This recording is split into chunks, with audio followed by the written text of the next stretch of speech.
right. Exclusive. That's right. Bringing you the best in politics and celebrity gossip. This is the Wiley Show. Y'all need to listen to that, okay? Don't stop. Keep it going.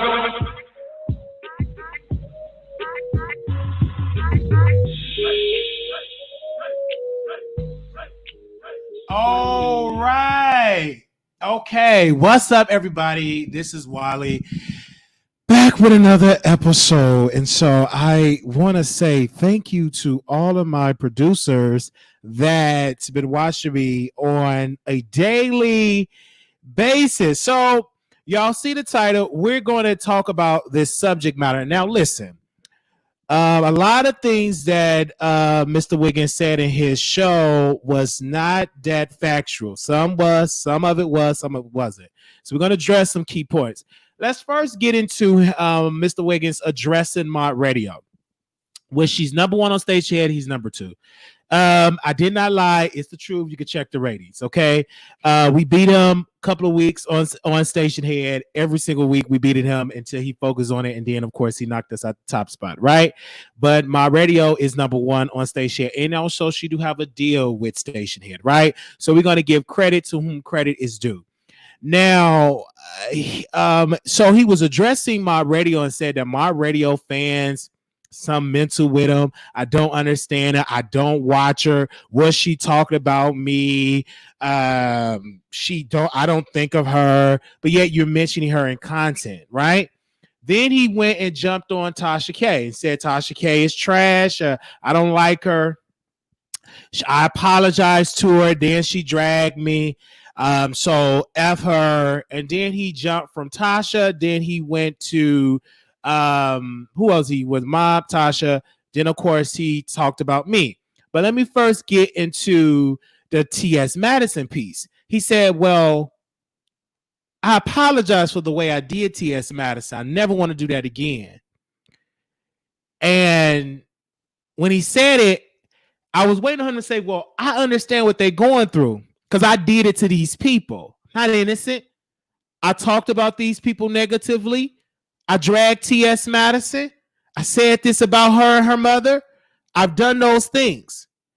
So him admitting that, I thought he would say, I understand this goes with the territory. You talked about Maddie because it got you clicks and views. I remember when he said, the reason why I'm talking about T.S. Madison, former manager in T.S. Madison breakup, because it gives me a lot of views. That's why I talk about her.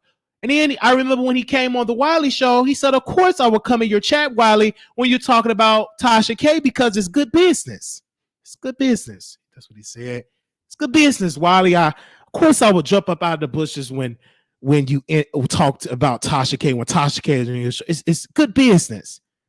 It's good business when I'm talking about T.S. Madison. You know, Wiley, of course I'm going to talk about her. It's good business. So if it's good business for you, what I'm doing at the Wiley Show, why is this not good business? And the brother kept talking, and people were selling about, but you did the series. You endorsed the series. Oh, I have nothing to do with the series. I have nothing to do with that series. Don't talk about the series. You had nothing to do with it, liar? You had nothing to do with the series. So you didn't put your clips in there. You didn't super chat. You didn't go in the comments. You didn't say, I endorsed the series. Yes, you doing good. You don't remember you saying that? You don't remember you saying that you endorse it? Keep up the good work. But now that you see that legal stuff happen, now you want to distance yourself. What I'm doing is commentary. I'm talking about a subject. I don't base a series, but you and your ally friend did that. Even though you want to distance yourself now, because it's biting you in the butt. So you can no longer say, look at what Wiley's doing to me. Then folks would say, look what you're doing to Wiley. Y'all did a whole 30-part series on Wiley with lies. So you can never say, I'm just this innocent person. I just don't do nothing. Then you say, Wiley don't have no relationships. I have interviewed Neek at Night, Daytime, Tea Time. Tasha K came on the show a couple of times. We worked for weeks with Storm Monroe. We had celebrities on this show. We had politicians on this show. Relationship. The list goes on and on. I have always interviewed celebrities, have always interviewed public figures. I had Vicky Gotti on my show multiple times. So for you to say that I don't have relationship, my dear brother, that's a lie. I had Mark Brady on my show a couple of times. You know, so for you to say I don't have relationship is not accurate. They're not coming to see me interview a celebrity. They're coming to see Wiley. What do Wiley have to say? This is the Wiley Show. I don't want to be known or who sit beside me. I want you to be known. I want to be known for what I said out of my mouth, right? You literally based the series off one of my jokes of me catfishing people. One of my famous jokes that we will be doing on the stand-up, stage. I'm not just thinking about YouTube. YouTube is an audition. So when I hit that stage and do a tour, I have goals and aspirations. I'm funny, and in some cases, for some people, funny looking. Some people think I'm ugly. Some people say, ooh, that eye does something to my spirit. Just turn off the lights, okay? Listen to the audio. Some people talk about it. They call me ugly. I get it. They call me cockeyed. You even said cockeyed. You said that, Mr. Wiggins. So, and then you got so bold. If he step in my face, I'm going to slap him and knock him out. Who do you think you're talking to, sir? You think you going to knock me out, dear brother? Don't let that liquor get you in something that your butt can't get you out of. That ain't nothing but that Hennessy in that apple juice that you drinking. Sit down. And he said I would do this to him, bodily harm to him. I never threatened the brother. If he ever show up in my face, sit down somewhere. I don't fight physically. Fight with my words, because my words are more sharp than a fist. So I'm listening to this brother talk. Then people say, you do the same thing to Tasha K. All they comments getting deleted. I mean, it was a lot of people in the chat. But you do this about Tasha. You did this about T.S. Madison. How is this situation different? Oh, it's different. It's different because Tasha K got 770,000 subscribers. But Wiley can say, Wiley only got 10. I got a measly little 10,000. You almost at 100,000. That's 70,000 plus more than what I have. Don't you think it's good business for me to talk about that you're popping? Right? You don't like it, sir, because you don't like to be criticized. You don't like it because you don't like nobody calling you out. It's that simple. Because what I say makes a whole lot of sense and a whole lot of folks like to watch me.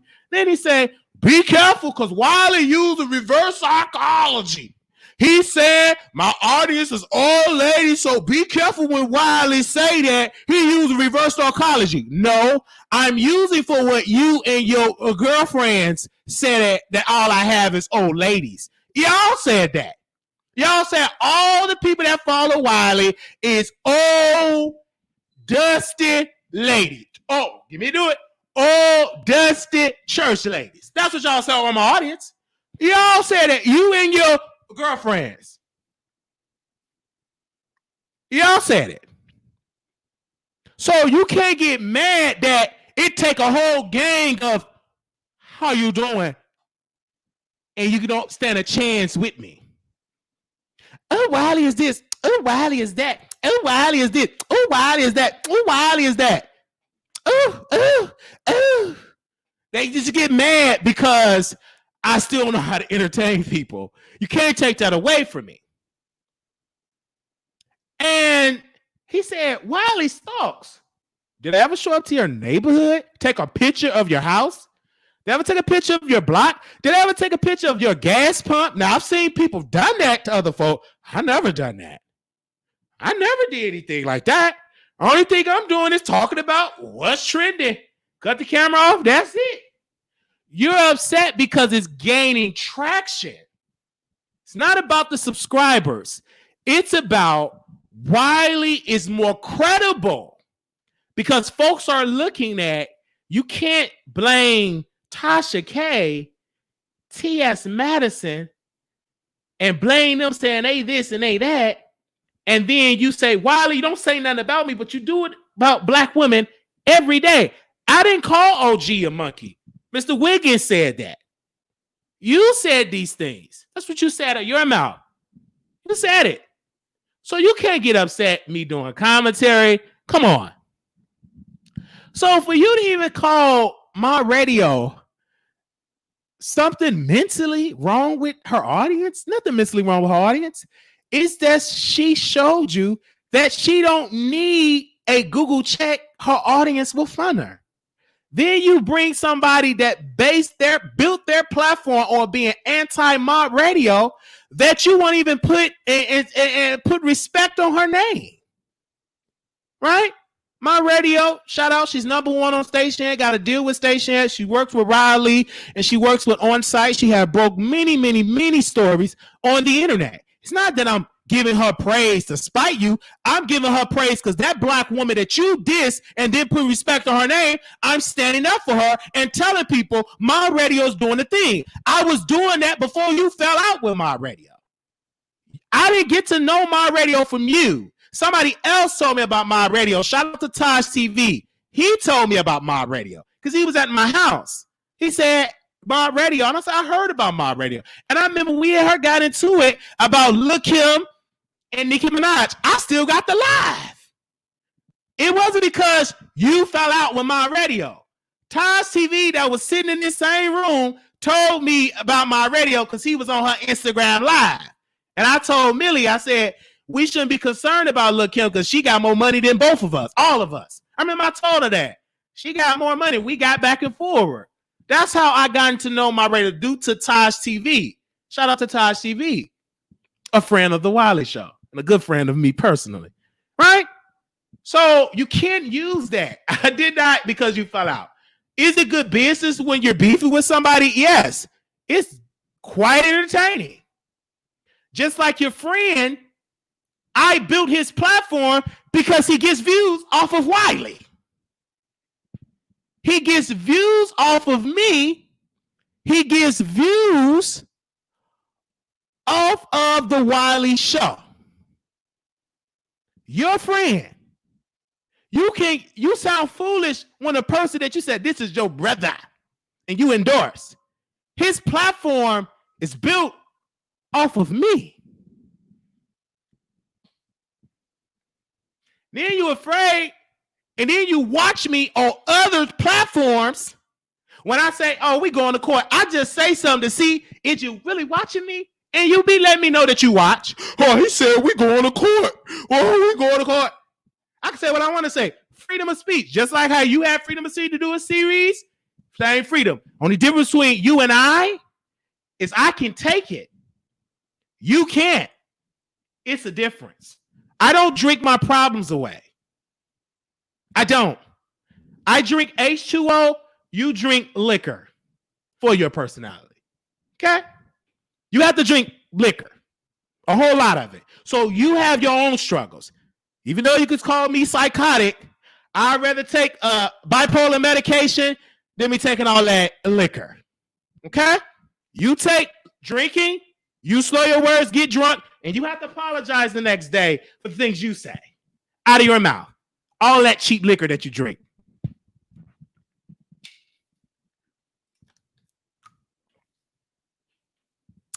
And wow, and then he said, why would he just tell me what I did wrong? You interviewed my family. You did a series that said I need to be on a list. And then you did an email address and do it with your friend. Then y'all want to do a GoFundMe off of my name. You're not innocent, sir. No matter how you try to paint the picture.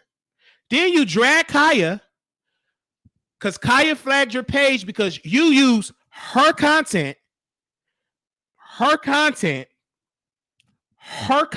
word for word. Now she's a bunch of dusty bees because you broke the rules and used her content. You made that mistake. I don't use your content. What I do is do commentary.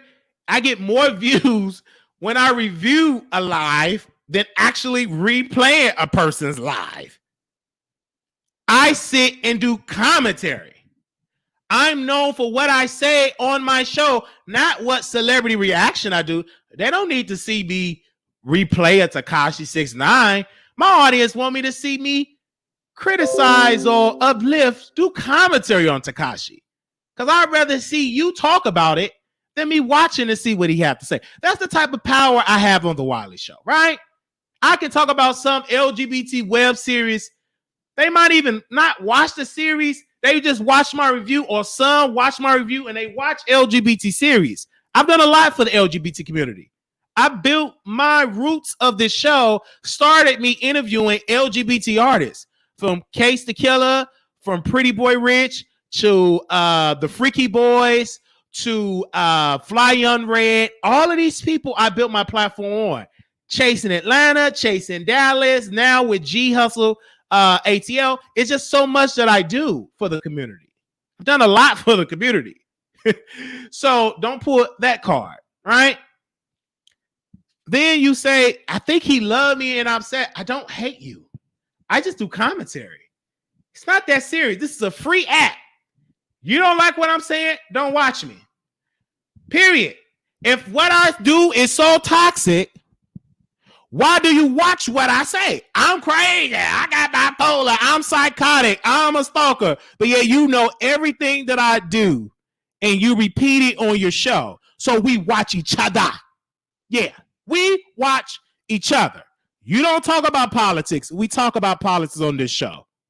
We talk about when transgender sisters getting killed. We featured on the show. I went to Malaysia Book of Homecoming. I covered the story. I've done that. I talk about things other than celebrity gossip. We talk about celebrity gossip, politics, trending news, and better yet, the majority of the content is me talking about my loved ones. Regardless of the content, I'm talking about my loved ones. Really? Me catfishing. My personal life experiences that I talk, me being bipolar, the library thing. It's so many different things we talk about on the Wiley Show. It's not my fault that when I talk about you, it's so entertaining. It's just not my fault. You're just an entertaining person. You drink liquor, you got an orange gaming chair, you twist around in circles, you cuss out black women, you cuss out your friend, call them boring, and you say all this. It's easy. You make it easy. All right, you can't get mad because I do commentary, do it my way. It's no different when you talk about Tasha K or Lovely T when you do shade, because you do shade at Lovely T. How can Kaya flag my channel and it's some other bloggers? That content still on their page, and I don't know why it's still up on there. That was addressed towards Lovely T. That was addressed towards Lovely T. All right. Let us be real here. Can't get upset because I do commentary. Yes, you came on the Wiley Show. Yes, you came on, but I said, come on camera. You disagreed. I said, let's have a private conversation. You didn't want a private conversation. You literally came and you wanted your narrative. You kept saying you wasn't loyal to me. I don't want to be loyal to you. You a man that drink liquor. Why do I want to be loyal to a drunk? That's the case. I need to be loyal to my mama. I'm not going to be loyal to you drinking. Are you crazy? Are you okay? You literally drink. You have a drinking problem. And I'm loyal to that? No. You are controlling, narcissistic drunk. That's who you are. Period. And I'm not going to be loyal to a person that's loyal to that bottle.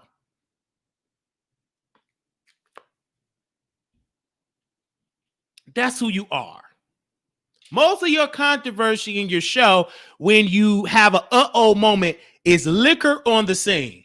You have to say, well, I was so lit And I apologize. I didn't even know I said. Did I actually say that? Yeah. When you're drinking, you say a whole lot of things. Then when you sober up, you regret. Right? I was the reason why you went and done a whole panel and did a show in the beef sector. It's because you dissed those gentlemen. Then you went on their show and stole their idea.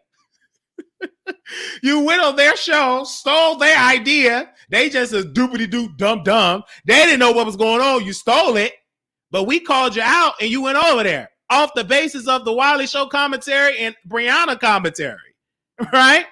We made you move. You be moving in all different settings to clean up your image. If I'm so done, why you doing all that moving? Why are you doing all that talking about me? Because I know you. It's simple. You have the same problem like you had when you was on Facebook. You take this stuff so personal. This is business. This is content. Move on. Not that serious. You tried to do a serious thing by doing a series. You really thought that was going to deter people from me. You wanted me in jail. You and your friend. Y'all did that. Period. And then stop. You say, Wiley, what can I do? Tell them to delete all them lies of them salacious videos. But you're not going to do it because you said you endorsed it. So why should I stop doing what I'm doing when yet you doing things about me? Right? Where they do that at? You can't, and you kept saying, don't bring up the series. Don't bring it up. Don't bring it up. We're going to bring it up because you're guilty. You are part of it. You put your hands in it.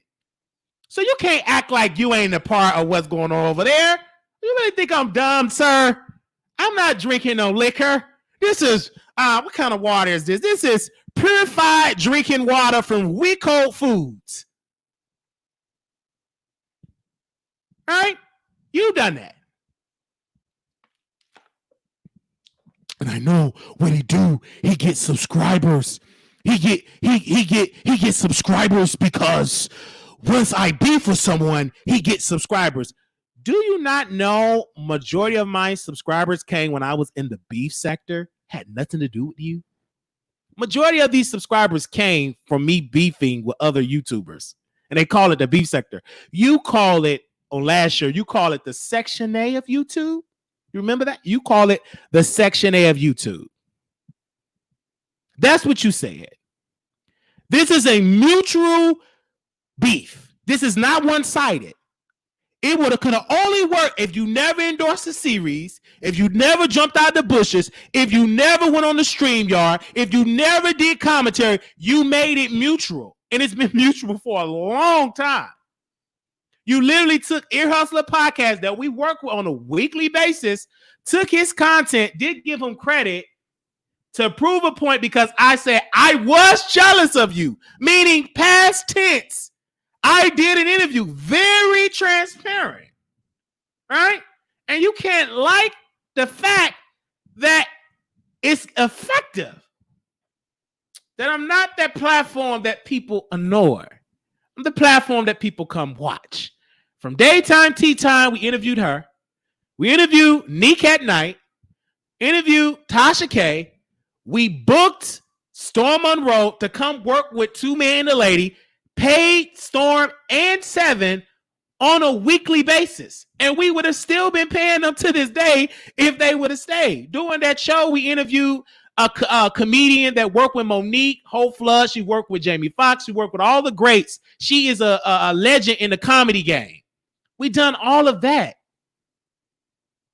And I was the executive producer of that show. And shout out to TLC for giving us that name. So we have worked with a lot of people. So to say I don't have relationships, that's a lie. Just because you have some blogger that you dissed and dragged and they're super chatting you now, yes, that's you. You got that now. But you dissed Daytime Candace. You dissed her. You dragged her. Now y'all befriended now, but it's quite suspicious that relationship came after Tasha K. Now, I don't like mentioning Daytime Teacher because I actually love Candace. But I'm mentioning her because it helps me with my argument. It's quite suspicious that you all came friends after you ended your friendship with Tasha. Quite suspicious. That's all I'm going to say. Quite suspicious. A little fishy to me. That's all I'm going to say about that. You decide.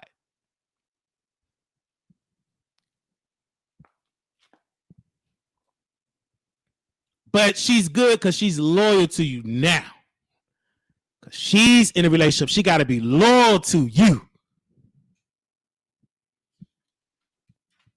She got to be loyal. Can't nobody be your friend unless they loyal.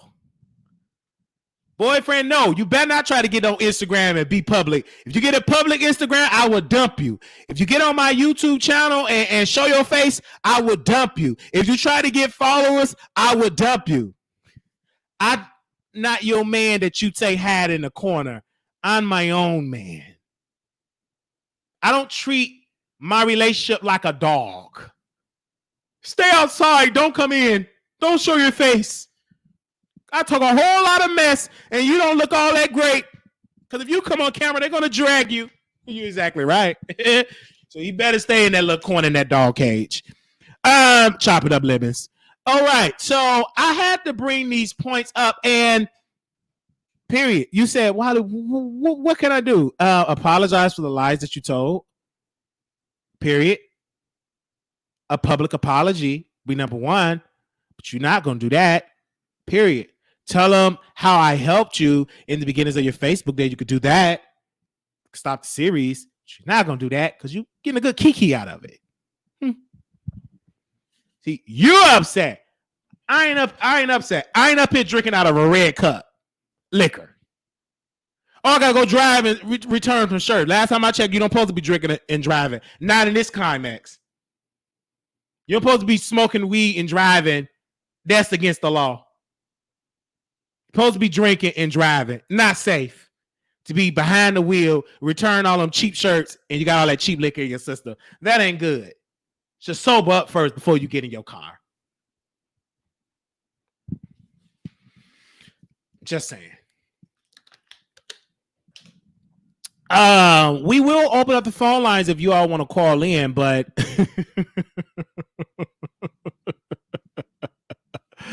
I just don't understand. Like he gets so upset at Wiley. Oh, Wiley is this? He's just so bad, and he talks to my supporters. You don't own those people. None of those people have blocked me. Most of the information, when things go, they tell me. You don't own these people. Now, some of them are smart. I say you get your troll account and come in because you don't go on your main page because you know they're going to block you over there. Yeah, so you don't own these people. Oh, these mob, they ain't your folks. These are grown human beings. They watch who they want to watch. The producers, they watch who they want to watch. I can't stop them for watching whoever they want to watch.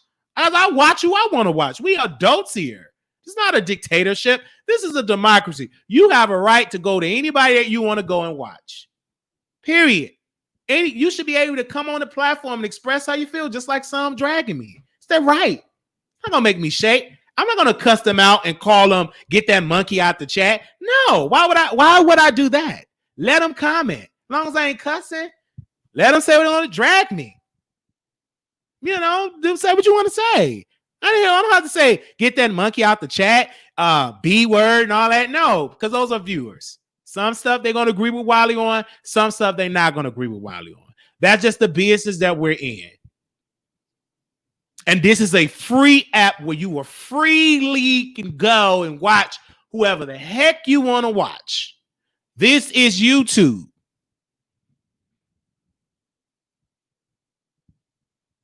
Now, I'm just saying.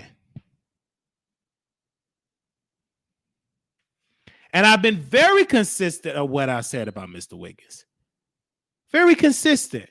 I feel as though he's upset that he want me to shut up and kiss his butt. That ain't gonna happen. I don't kiss Tasha butt.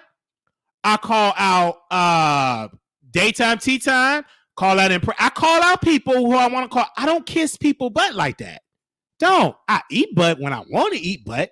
But just randomly just kissing. Some days I kiss it. I got bipolar. The next day I could be dragging you. Nika at night can attest to that. So every day, Nika at night, oh, I love it. Then the next day I'll be talking about her crying in the sock. That's just my nature. I don't think it's ever going to change. It's part of my personality. It makes me funny. Period. I keep the same energy. I the one that came up with about the sock gate. Everybody took that joke. It was so effective. So this is what it is. But I never got on this platform called to be told that be this and be that to Neek, and she got disrespected on your platform. And she haven't really been back over there since. A person that's extra feminine with heavy makeup got fired from working with two celebrities, fired from working with two powerful, Remy Ma and Riley, both fired this person. He was so bold enough to call that black woman a B word on Mr. Wiggins' platform. Oh, don't say that. You done already said you did disrespect. And Nick was like, why are you disrespecting me like that? I ain't even coming at you like that. But that's what they do. You don't know. I went on the platform. I was playing chess with them all. Go ahead, right on to drag me. And you know what, sis? You're going to lose the relationship with Wiley. And the relationship was gone. I texted sis last night. I said, sis, how you doing? You know, let's talk. We're going to talk offline because I test people. Next thing you know, when it happened, she went on to drag me because she said Mr. Richard is the winning team. Go right ahead. Let's see how far you go with Mr. Richard. Then they got fired from Riley and Remy Ma. They both fired him. Two celebrities he got fired from.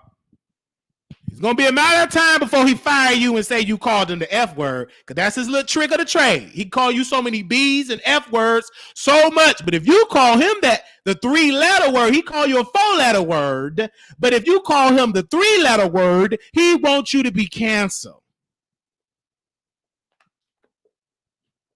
I work with a lot of people. You don't have to have no subscribers. I go on your show.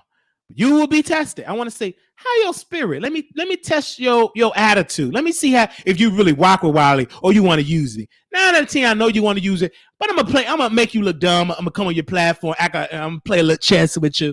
You're gonna lose. And then I get a phone call with people. Oh, she dragging you. I said, that's what they do. I'm not upset and mad, but did you hear it? No. Because at the end of the day, I know how people operate. They won't come up. They get with. That's how this game go. I've been on this internet game for a while. People will give sub deals and everything, backhanded deals or whatever the case may be. It goes with the territory. I cannot get drunk and emotional, drunk with liquor and lose focus. I want to be spiritual. I want to do astrology. I want to do this. I want to be that. I'm a trendsetter. Wiley is obsessed. My radio, I'm not gonna say her name. Tasha K is this. I ain't gonna never do that with T.S. Matter. You doing all that stuff. You saying all that. Kaya should have never did that. You stopped my bag. No, you used her content. Period. You did that. Nobody told you to do it. Of course, any reaction video is going to give you views if you're using somebody else's content and you plan. Just as like if I would use somebody else's content that are known in this sector, like a Kid Fury or something.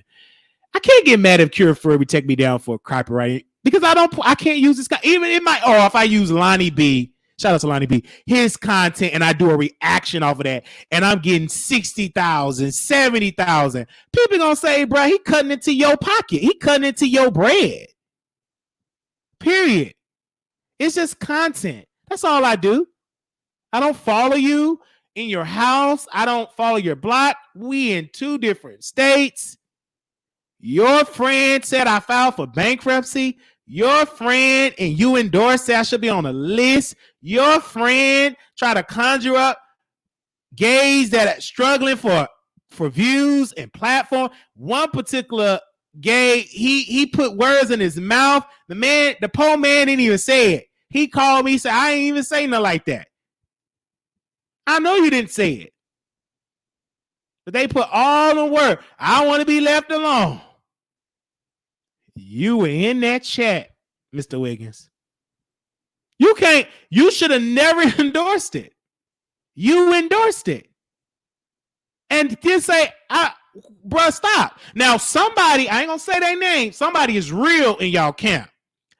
And this particular person said, Wiley, I don't agree with what they doing.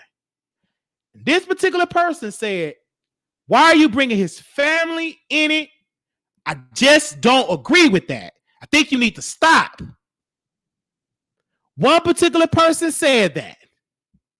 He said, Wiley, I don't agree with that. I don't like what they doing. And this particular person said he be telling us to don't put Mr. Wiggins, don't put my name in it. Don't put my name in it. But it's hard. And I told this person, I said, brother, it is hard for me to say don't put his name in it when he's endorsing it. I said, how would you feel if somebody would do a series about you, give you more videos than R. Kelly? How would you feel? I wouldn't feel right about that. I said, you be careful. Because when things get to burning, you don't want to get burned. Be very careful because you innocent in this. Don't get involved with all that when what they trying to do. Stay on the sidelines. Because what he did, he dragged Mr. Wiggins in it, and he didn't know that that's going to make his platform look funky and dirty and stinky. People seeing how he operate. Big people reached out to me. Big people from high places reached out to Wiley. And I told Charlamagne on the voice note, brother, I know how you feel when you get a series and you famous. I don't got no Clear Channel deal or a radio show, multi-million-dollar contract, and you getting a series. I'm at the bottom, got a whole series. Crazy.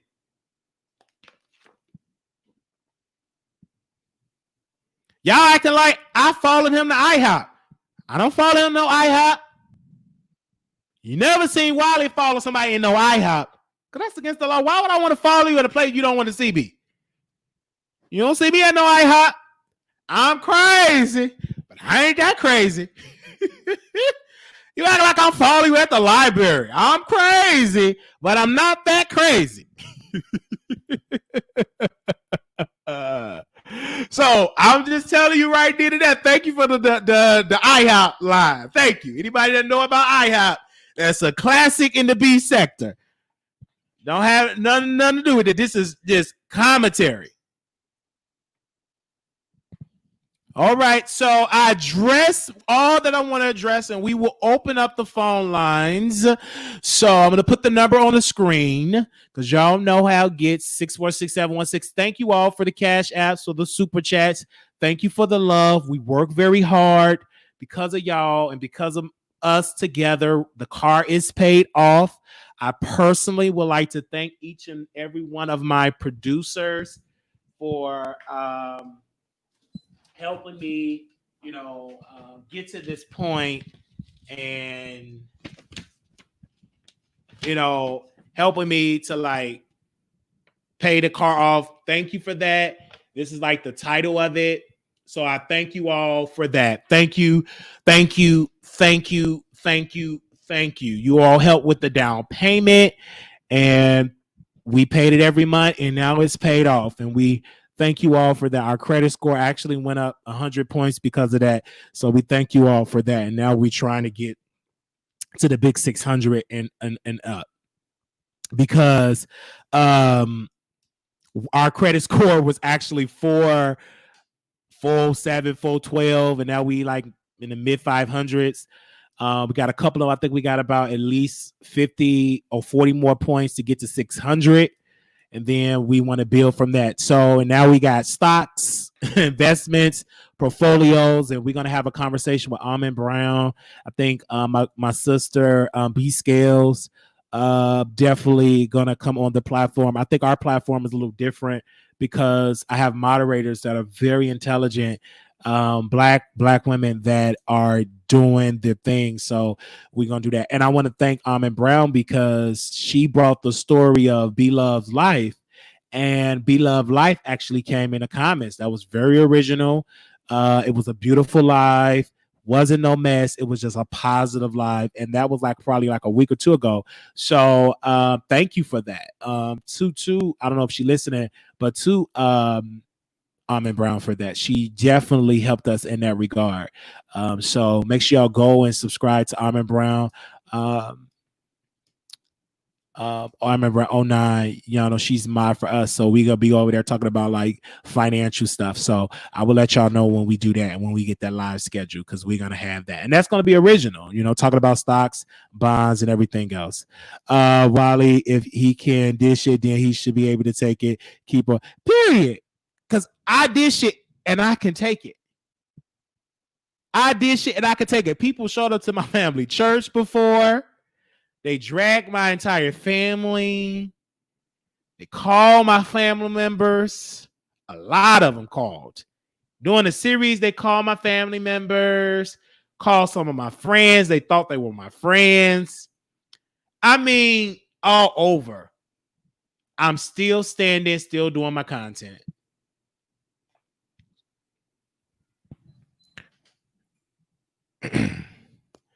So, Tasha K had her issues with Mr. Wiggins, but I can remember when Tasha K came on the Wiley Show when they first broke up. And I will replay, if y'all want me to, replay the interview when Armon Wiggins came on the Wiley Show. I can play like 5 minutes of that if y'all want me to play that. Let's see if we get any calls. We got one caller, so let me see. Because they get bad when I don't have callers. Anonymous, you're live on the air. If you listening, Hey, Wiley. Go ahead. I'm here to call in on this subject. Go ahead.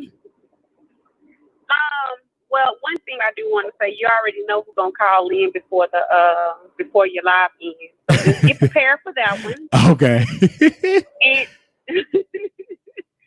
and then I someone up in the chat.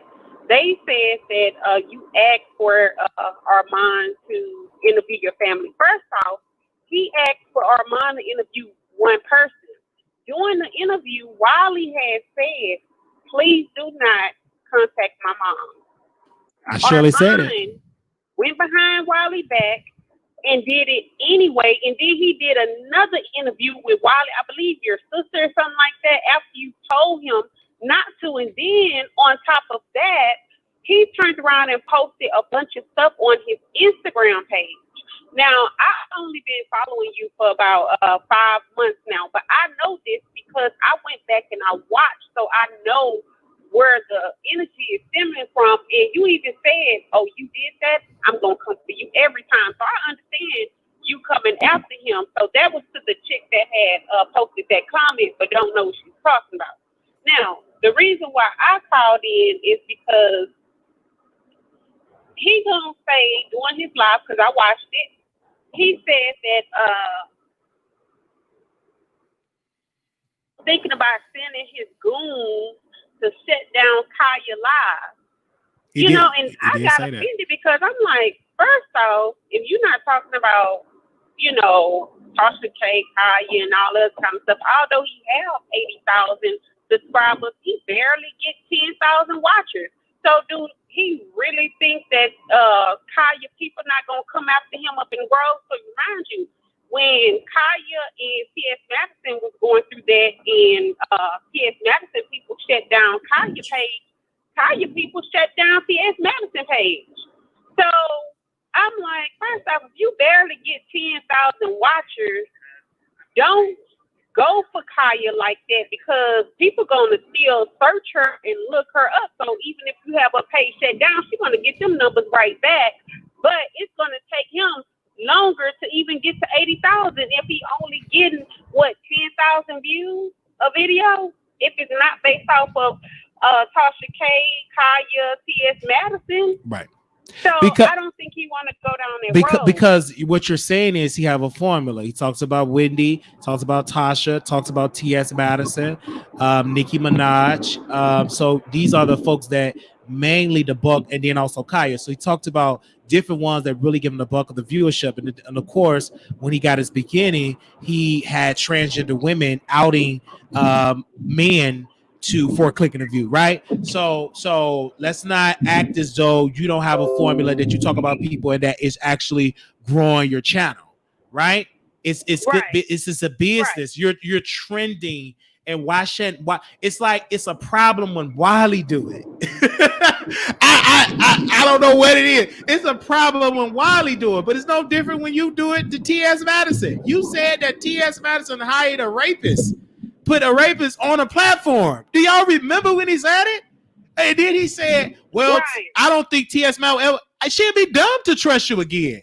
You literally he was so mad. He said that she had a rapist on the Queen's Supreme Court. He was talking about Cherry Bomb. It got so bad, Cherry Bomb had to come out and respond to that for what Mr. Armon Wiggins have said. He said right. that. And then on top of that, he gonna sit up there and call you dusty, but last time I checked, I don't know if you caught this live. You remember when his computer went down and he had to go live from his phone? I don't know what kind of technology this man has, but his eye is still messed up. So I'm like, hold on. What do he be doing with that computer? Because, you know, doing his lives with the computer, it looked like he had his eyes fixed. But when he was on his phone, that one eye just kept dropping. You know, so I'm like, how you gonna call her dusty when you doing all kind of things doing before he even started his live, so that way his eye don't be looking all messed up on there. So it's something wrong with Armon. And my thing is this: it's with me. He talks about my eye, but he have a condition that half his face is frozen. So I mean, come on, you have your health issues. And I remember when he told me, my doctor said I need to stop the drink because it affects my face.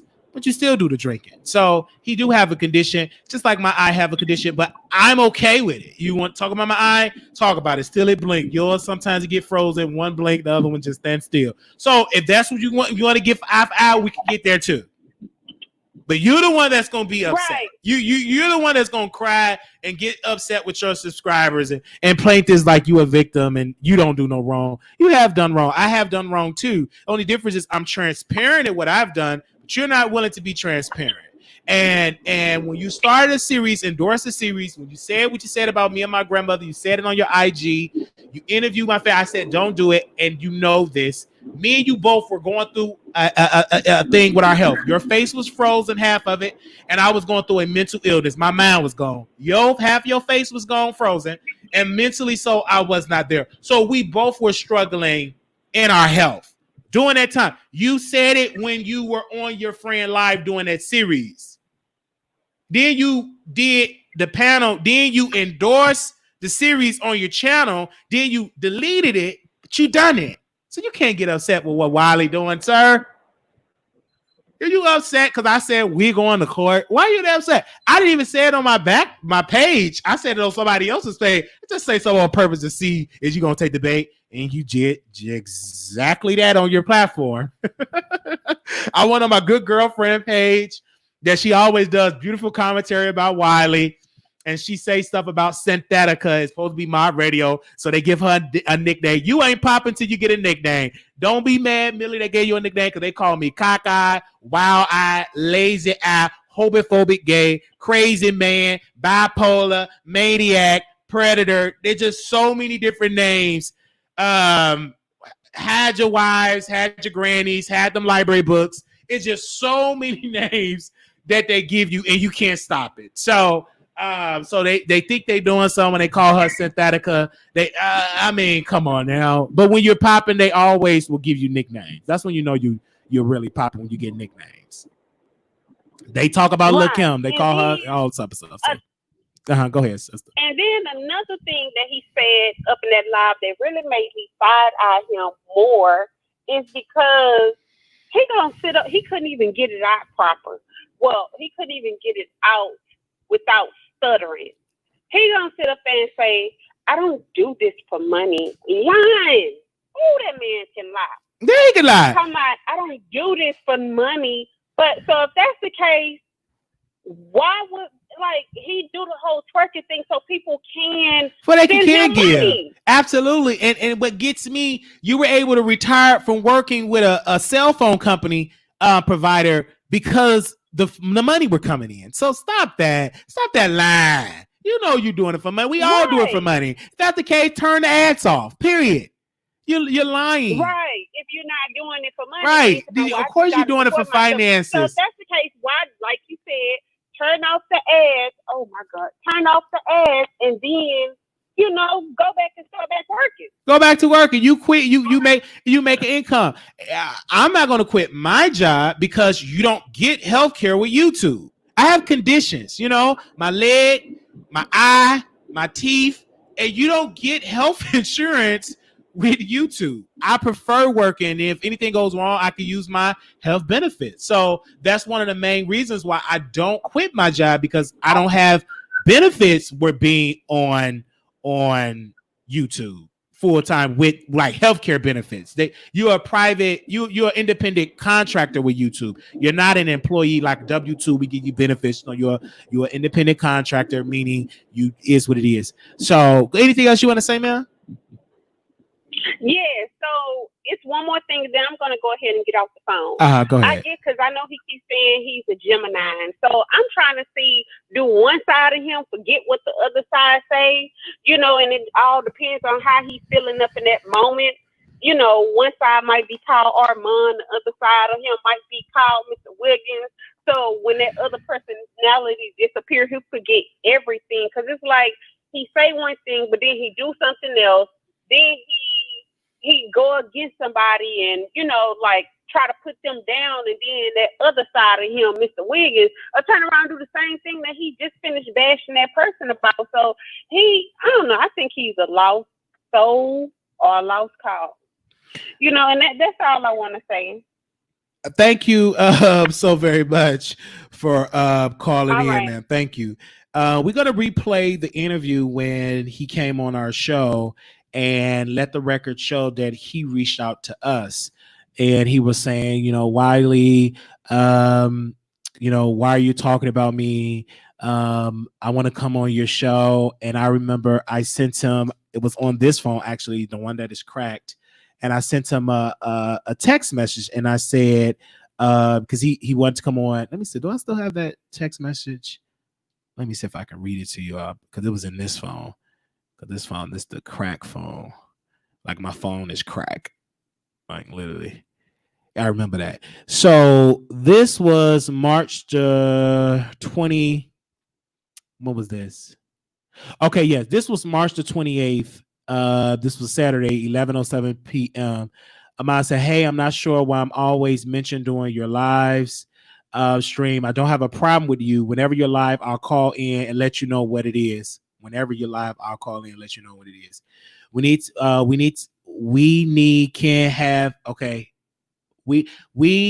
can have a over conversation and move on. We need to have an overdue, because he made the correction, overdue conversation and move on. Let me know when you plan on going live, because we are in different time zones. And I responded to him on Sunday at 2 a.m. when I got that message. I responded to him, okay, I'm down with that. 4 p.m. Central Standard Time. Then on Sunday, March 29th at 9:57, I said, but if you free later or I'm down, just let me know. And then Ahmad responded, the earlier the better. I have a few things I'm working on today. And then I said, okay, I get off at 2 p.m. Central Standard Time. So I think 4 p.m. Central Standard Time is cool, because that's 1 p.m. your time. Then I responded March 29th, 3:53. I said, I meant to say you ready, but I meant to say you are ready. He said, yes, let's try an hour. Have a maintenance man come over real quick. I'll text you when they leave. I said, okay.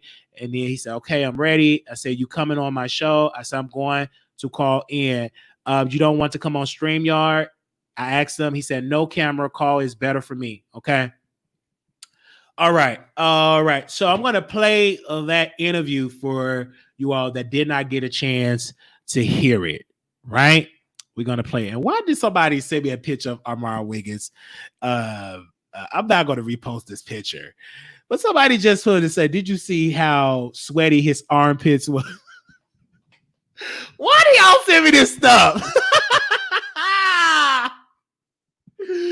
Oh my God. So somebody sent me a picture of Armon Wiggins when he had held his arms up and his sweaty armpits. But of course it's gonna get sweaty when you drinking all the liquor. It's gonna have you sweat in that basement. That's just real. When you drink all that liquor, you will have a lot of sweat stains on them shirts. I'm gonna just tell you that right then and there. Anytime you drink liquor, it does, especially in the summertime in California heat in a basement. In a leaky basement, baby, it's gonna smell like must, piss, and a whole lot of sweat. I'm gonna just tell you that right then and there. See what I tell you? Like people be sending me DMs and stuff. Like, why y'all just send me that? It's quite funny though. I wasn't even paying attention of to look at his armpits was sweaty. Oh, okay. Y'all entertained by it, to be honest. Let me screen share this. Give me a sec. Let me screen share this. I remember this day. Had on my Dallas shirt. Give me a second. And if you all want to watch that video, y'all can definitely watch it. They said call in. No, he's not gonna call in.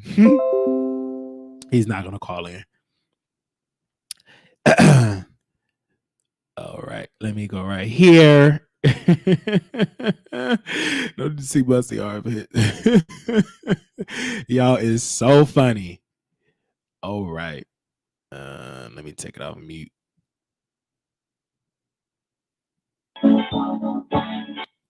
On my Twitter and all on my feeds. Give me a quick second. We're streaming on Facebook.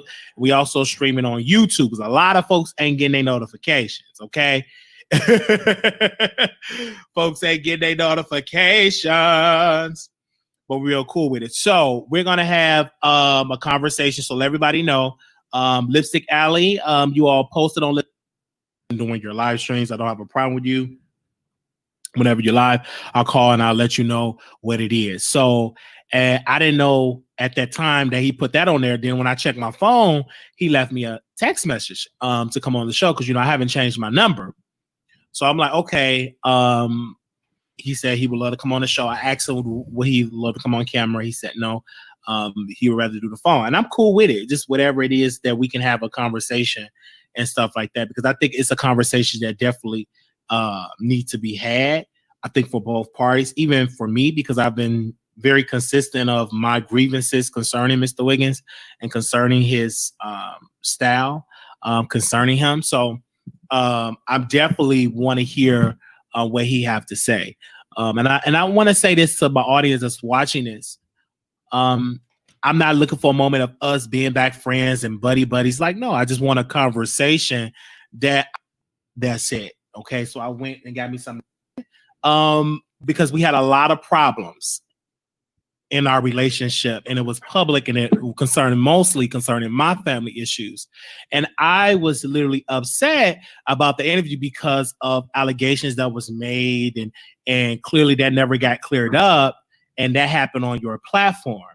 And so it always reiterated from that because other bloggers, picked it up, and I don't even have access to the interview to use to literally clear my name. Other bloggers have it, and hell, I was on the interview, and it was my loved ones actually on the interview.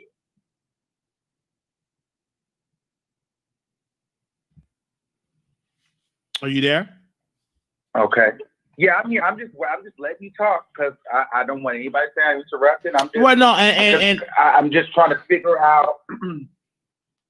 I'm just trying to figure out. Okay, so this is all about I'm trying to figure out. So this is all about. So everything that you've said, everything that you've done on. Let's just go to YouTube. All of this is about the interview. No, it's more. It's like that's the main part of it, but that's not the only thing. You know what I'm saying? Because with our dynamic is other issues concerning that. Another issue that I had with you concerning the YouTube is when I wanted to do my channel and I was doing my channel, I wanted to interview another blogger, and you said that, oh no, I'm gonna say the blogger name, Jay Wilson. Oh, I don't mess with Jay Wilson. Tell Jay Wilson to teach you how to use Skype. And you thought that I was interviewing these people that didn't like you. No, I'm interviewing these people to help grow my platform as well, because I want to be successful. I want to grow as well. And I think you took it as though I was going to interview this person to bash you or to dish you. And that just wasn't the case.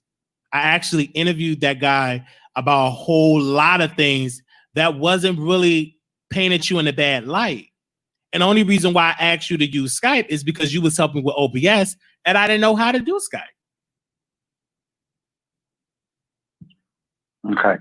So I'm listening. I'm just trying to, okay. So that was the issue that you have with me, the issue with your mother, the interview with all of that. So all of that is the reason why you say that the things that you say about me on my platform, i.e. coming from my man, or every chance you get saying something about, you know, my mother, or, you know, saying that I'm jealous of different content creators, like all of that is stemming from the interview and me not showing you how to use Skype and OBS? No. Now, the jealousy part, the things that we're talking about current, I just give my honest assessment on how I feel about the situation. You know what I'm saying? Jesse, if I say that you jealous of Tasha K, I'm not saying that because me and you fell out. I'm saying that that's just how I'm receiving that. And I give my honest assessment. The same thing I said about the whole T.S. Madison thing. I just gave my honest assessment of that fallout of because of what you were doing. I took that as jealousy. I took that as hurt and jealous. That's how I took that. And that's how I related it to my audience. Okay. So I guess we can start with the interview thing. Here's the thing. You know that before I say all of that, I want to first say that I think that because there's another piece of you that has said on many occasions that I've never wanted you to grow and I've never cared. You know what I mean? Like I didn't want you to grow. I'm intimidated, or I won't say your name because I'm afraid that you will get my audience and this, that, and the third. So I'll tell you this. I don't think that you're a threat to me, but I think that you're very talented. You know, I've said I don't think that you're talented in the past, but I think that you're talented. I think that you'll go far. And I think that you have potential. If I didn't think that you were talented, I would have never worked with you in the beginning. Okay. I don't dislike you. I don't hate you. However, with all that being said, I think that you'll get to 1 million, 10 million, 100,000, whatever you desire. I think, hell, if you can go and sit on some major platforms and do commentary. However, the piece when it comes for me, and I have to be honest with that, is for me, I don't want to be a part of that journey with you, alongside you in any way. Meaning like, you know, I can't stop you from talking about you. That's fine, whatever. But I'm saying, we don't have to work together and do any collabs. And, you know, honestly, I don't really rock with you like that. Not because I don't think that not because I'm jealous of you. However, it's because when we have the situation, going back to the interview with your mother, you know, being on Facebook, you remember you told me to do that interview. You told me, you begged me to do it. And you threatened me if I didn't interview you and do these interviews and interview your mother, like you were going to be pissed at me. You literally said, if I was your real friend, I should do that interview. You made me do it. And then here we are, it didn't go in your favor. And then when you get mad at me, you go online and you blast me out, which was fine. We fell out, if you remember. And then guess what? We got back cool. I didn't know that you were still holding on to that because you told me to do the interview. I was not going to do it. And see, and I also feel like there's a little bit of like ungratefulness there because it's shout out to your cousin, respect him, whatever he's done for you. But it's a little bit of a slap in the face when you would now come to YouTube and when you talk about these things, when I was the one building you and not like you couldn't build yourself, but me and you would talk on the phone many times and we would pour into each other. We would come up with ideas. I knew nothing about a tank. Then all of a sudden, you're saying that he said these nasty things about me and this and the third. So to me, that was all news to me when we found out. So I'm like, oh, okay. So boom. But however, we're cool. We cool. And I specifically tell you, I said, listen, because we had fallen out on before, and then you took everything to social media. And I said, okay, well, if we do this route again, Wiley, we do this again, we on YouTube. If we fall out, please do not take it to social media. You did that again. on YouTube. And now you know now, and just like I know now, YouTube is a whole different game from Facebook. There's a lot more to lose. There's businesses, there's brands, there's a lot of money involved. This is it. This is everything that you and I and everybody else that's doing this, we kind of dreamed of. So I'm at a place right now, while I don't hate Wiley, I don't hate the Wiley Show, I'm just not willing to take that risk of being personally associated with you, because you said it yourself that you will do anything for a click in a view. You don't have loyalty to anybody. For me, that's not a bad thing if that's what you want to do. It's nothing wrong with how you get it. Like, I'm supporting you from the side. However, I cannot rock with you like that because, bitch, that's just not how I roll. You know what I'm saying? And I can't be in a situation, and I don't want to be in a situation where, I'm talking to you or we're working together behind the scenes or we're doing whatever we're doing. We're doing collabs, and then one day you get mad at me and then you're online, quote unquote, exposing me. And now you have a little bit of credibility because people known us to work together. It's like, at this stage of the game, I can't take those kind of risks anymore. Does it bother me? Like, damn, I really thought we was going to be cool. Sure, I really did think we was going to be cool. However, I'm at a place now where I can honestly say, I think you'll go far. I don't dislike you. I support you from a distance. I'm happy to see you growing, but I personally cannot be that associated with you like that, because the way that you're doing your journey is not, it doesn't align the way that I'm going my way. Like, everything is not content. You get what I'm saying? The fact that I'm even having to do this with you on live in front of however many people were watching this now or watch this later. I don't do this with my friends. I don't do this with people that I work with. I don't go on live. And he did not have to do this on live. He reached out to Wiley. He reached out to me to do this interview. We could have had a private conversation on StreamYard where I could see his facial expression, where he could see my facial expression. He declined the StreamYard. He wanted to do the conversation. It did not go in his narrative. I'm going to continue to play it and listen to it. You're going to hear some things, and we got a lot of stuff to talk about. So this might be a 2-hour live, right? We're going to have a conversation. Now, I know it's some people in here that throw shade in the other chat. You a subscriber, you do your job. I love you. I have no hatred towards you. Because the reason why I have everybody asks, Wally, how do you have this skin? I'm from the B sector. If you don't know what the B sector is, go to my Patreon. We'll break it down to you. I'm going to show you some beefs that I've been in. People pulled up by my family church, dragged my whole entire family. It was in my family church. They were there. So I know how a beef can get off of YouTube. I experienced it on YouTube. One of my mods went to IHOP to meet a lady, and the lady hit her in the head. It was a big court battle. So that's all from the beef sector. The reason why my skin is so thick is because I came from a sector that did a whole lot of things. That did a whole lot of things in the beef sector. So that's why my skin is thick, because I got my training from that sector. And if you make it in the beef sector, oh baby, you can make it in any sector. Because that's a rough sector. If you timid, if you emotional, don't go to that beef sector. Don't go to that, quote unquote, what they call the Section A sector. Because that sector don't play. His friend tried to go to the beef sector, and they were ready to dox his friend. This is Mr. Wiggins' friend. One of them people said, give me his address. I said, stand down, leave him alone. Just to leave him alone. He don't know. He forgive him for he don't know what he do. He don't know how y'all operate down here in this beef sector. He don't understand. Because he did the series, and he thought that they were going to endorse it, and they all said it was trash, and it called them boring. Everybody in that beef sector. They embraced Wiley and called Mr. Wiggins' friend boring. They say he's boring. He ain't got it. So yeah. So let's continue to play Mr. Wiggins when he came on the platform. And just hash out our issues. This is not what I would be doing with a person that I love, that I fuck with. You know what I'm saying? So that's where I'm at with it. That's where I'm at with it. And it's no shade to you. It's just what it is. But this is the thing, though. How I took it is I never wanted that again. What I wanted is clarification and some type of dialogue concerning the matter.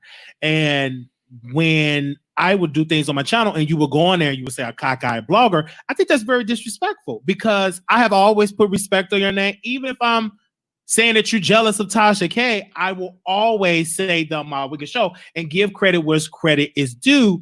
And for you to say that and degrade me in that manner and without putting respect on my name, I think that was wrong. And I felt a type of way concerning it. I'm like, wow, like, why is he doing this?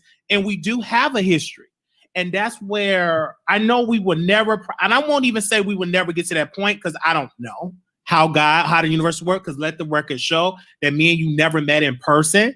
Me and you never, ever were in the same room together. We have all the relationship that we had have always been social media. So I don't know. This is nothing new for us to do this because we have done this before. So we have met each other through social media. I didn't meet you in person. We never met in person. So it wasn't that type of dynamic. Mainly what the friendship was us doing YouTube. I would go on your Facebook show and you would come on my Blog Talk Radio show. And that's just what it was. But I thought we were friends. But in an instance, I know that you did not know much about mental illness. You was not that educated in that department. Because at one point I was like, how he not see this? But now that I'm with the knowledge and understanding that I have now, a lot of people don't understand bipolar. A lot of people don't understand people that have a mental breakdown. A lot of people don't. And you just did not understand that. And for that, I don't fault you for that. What you saw, you didn't meet me in person. You thought that I was on drugs. You thought that I was on this because you did not never met me in person. So you really did not know. And I was holding that against you. And that's not your fault. That's my fault to even put that on you when you didn't even know me in person. And yes, I'll first like because I meant. Oh, go ahead. No, go ahead. No, I'm gonna let you go ahead. Go ahead. I was going to say I actually meant to add that in my beginning statement too. Listen, you're right. I probably calling you cockeyed is rude. So I apologize for calling you cockeyed. It was what it was. It was the beef. We were throwing shade. Because it is what it is. I don't need to pick on you to big myself up in that scenario. So I'm good with that. You know what I'm saying? However, when it comes down to, let's be clear. I'm apologizing for, calling you cockeyed and things like that. You apologize, but you still do it. So that will let you know that this is a mutual thing. You just called me a cockeyed person. Just get it. You say what you want to say, right? You just said it today. This 2 weeks, months ago. So it's mutual. So don't say you apologize, you changed. No, you didn't. You still keep the same energy. So we're going to keep the same energy. Energy, recognize energy. Ooh, this is a reaction video. Like that in the time of shade and reading and things like that. Because I really want you to take away from this. I don't care if you drag me after this. I don't care what the subscribers say. I don't care if we don't ever, any of that. This is not about you to try to stop talking about me. I just want you to put context to your commentary. So Armon does not hate me, but deep down why we are not cool. Because we had every ability to be good friends, best friends, all of that. However, it stopped. Now, you're saying there was a mental illness and I didn't understand that. All right. I probably didn't understand that too. And I want to pause. See, I give credit to my dear friend, Fat Belly Fella. He been knowing me for years. We used to work together. We've been in the same clubs, house parties. He came to my house, went to his house. Me and him fell out. Me and Fat Belly Fella. This when I was mentally, manically ill. It was so bad. It was terrible. It was I remember I was on a Greyhound. I was manic as ever. And I didn't understand. I felt weird. I was cussing them out.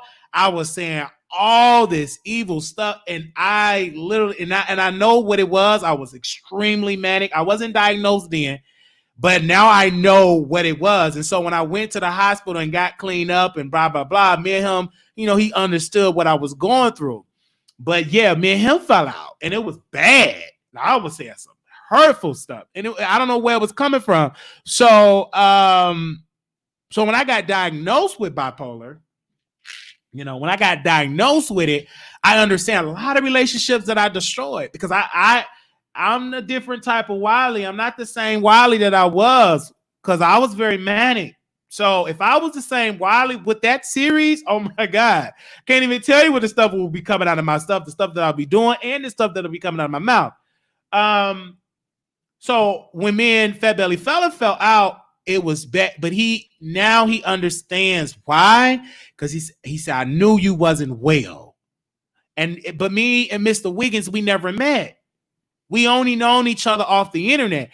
Now, Mr. Wiggins, when I was mentally in Chicago, because it's been a long time since I've been ill. But when I was manic with me falling on my family, I remember calling Mr. Wiggins. And he remembered I didn't sound the same. He thought I was on drugs. It was terrible. It was a terrible situation. You clearly see that I was not there mentally. So, and he didn't grasp that, And so that was a big part of our falling out. That was a big part of it. And that reason why I mentioned, because I know now what was the problem of it. So let me continue to play the video. We're going to get into this. Capacity, but you did call me when you were in, the facilities, and I would talk to you and we would do those things, whatever. But okay, let's move on. During that time, you had mental illness. Boom. Right? So that's the time. And I called him when I was in a mental hospital multiple times. And he shared some things to me, personal stuff. And he said, what? He said, I said, yeah, I'm in the hospital. He knew I was in a mental hospital multiple times. I really struggled with my mental illness. I was bad, terrible, suicidal, not eating, hearing voices, library thing. It was terrible. And it was real. He at one point, he thought it was all fake for clicks and views, but he was like, man, I didn't know you were going through. I said, hell yes, I'm going through. And then once I started researching my family members, I have an uncle that's in a mental institution, been there for decades. My mother been in and out of mental institution. My sisters and brothers been out of mental institution. My great grandfather, he committed suicide. He had a mental illness. So had another family member try to commit suicide. So I even tried. So mental illness runs in our family, and I didn't know. And it hit me kind of late. It hit me in my 20s. I was in my mid-20s, and at first it was there in Chicago, very strong, and order of protection, had to get out of the house. I was bad to be around. You probably would have thought I was on drugs. I wasn't eating, lost a lot of weight, talking to myself, cussed everybody out. Then I got to Texas, and then I still was okay, but then going off on people. I was hard to get around, cussing out folks, going off on people on buses and trains. It was a lot. Then the library situation happened. But before that, mental illness, in and out, dealing with that situation. And finally, I had a court order to stay in these mental institutions. And then after the library situation, it was a blessing because they told me that I'm bipolar with psychosis. I believe that was my diagnosis that they diagnosed me with. And that's when I knew from that day that I had an illness.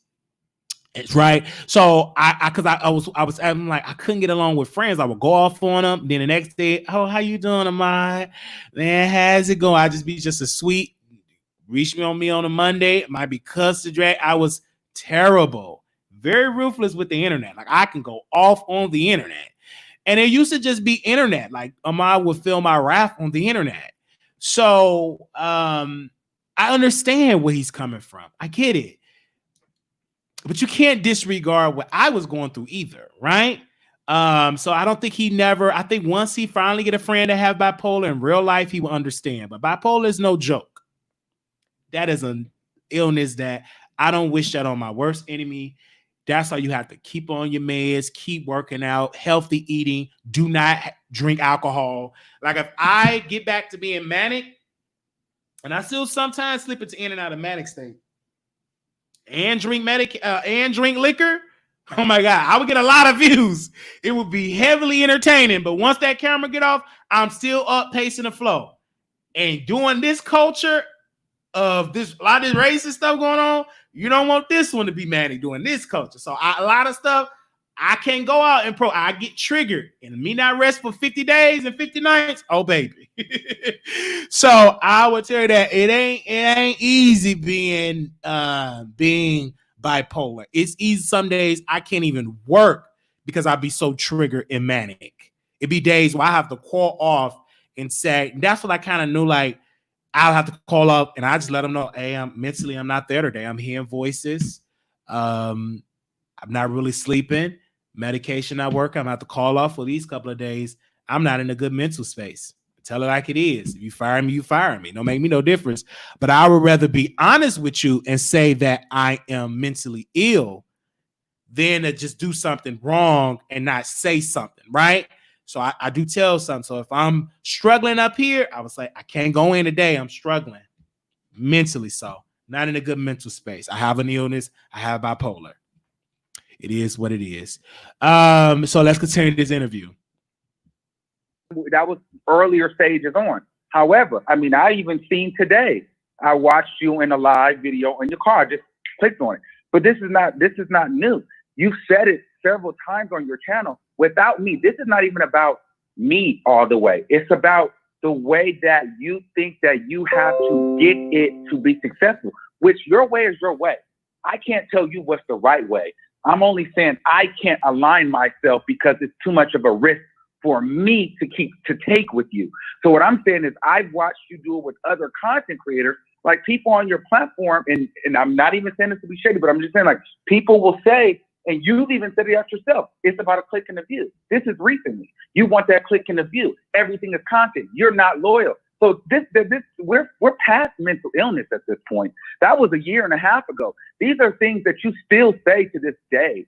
You get what I'm saying? So it's not, the mental illness is one thing, but this is how you really think, and this is how you really feel. And what I'm saying is that's why, because you want to know why I don't associate with you, why I don't say your name. I'm not going to associate. I don't want to be associated with you in any way, because you are liable to get on live and take our past relationship and put a little sauce on it. And if somebody that doesn't like me or whatever the case may be, guess what? They'll believe what you're saying. So my thing is this: if I don't rock with you like that, then I don't have to endorse you, and I'm not going to endorse something. Right, I have bipolar. I'm not. I have it. I have that diagnosis. Thank you for that correction.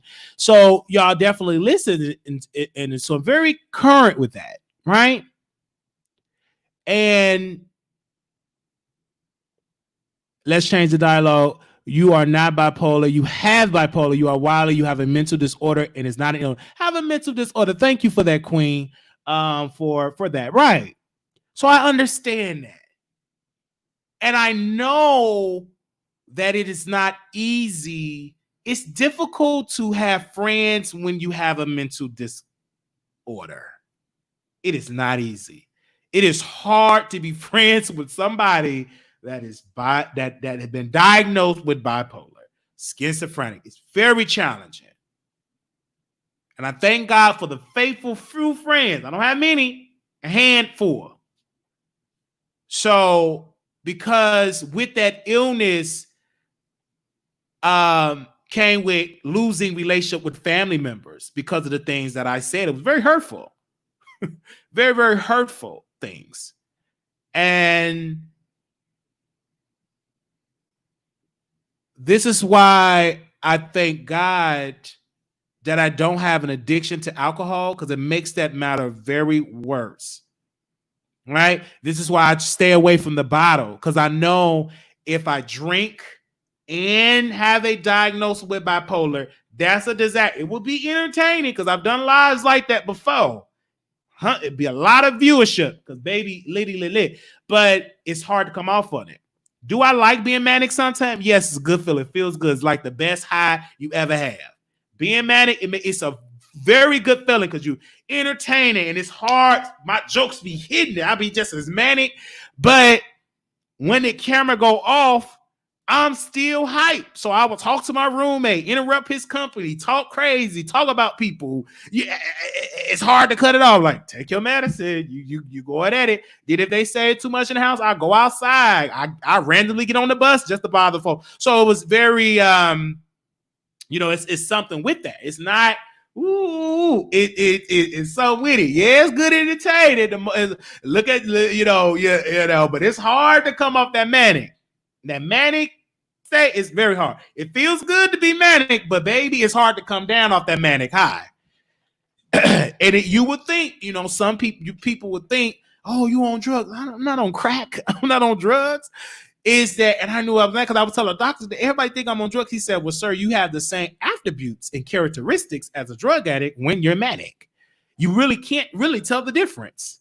They will think, even the police would think that you would be on drugs. Like when I went to the hospital, when the police officer tased me, they gave me a drug test and they wanted to see, was it cocaine? Was it pills? Was it PCP? Whatever.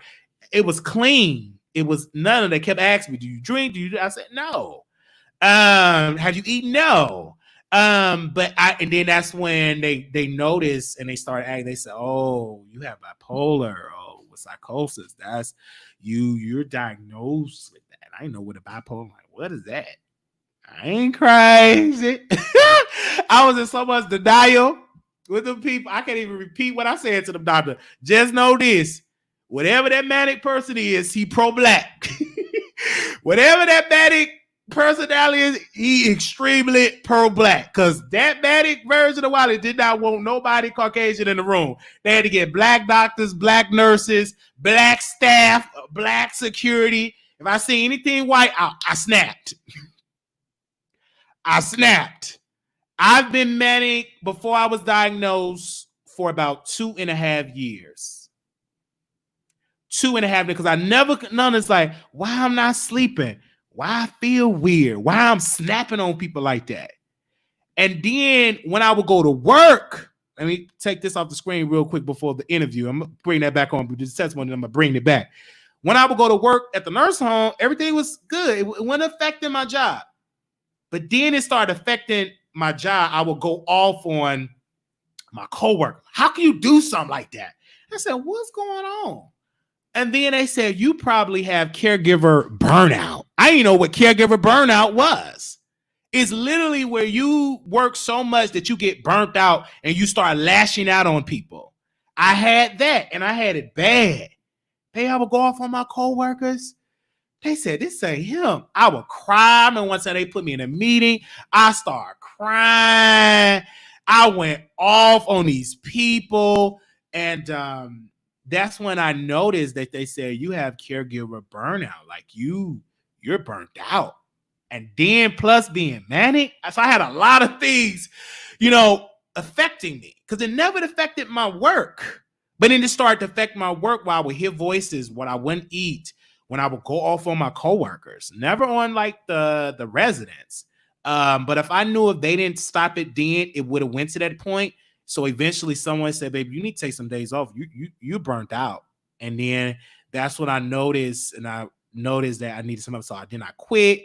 The next thing you know, I wasn't eating, hearing voices, blah, blah, blah. Then the library situation, that eventually came up. But it's like a whole history with that. And we're trying our best. I'm going to say it again. We're trying our best to get the 911 tapes, the body cam tapes. I want it all.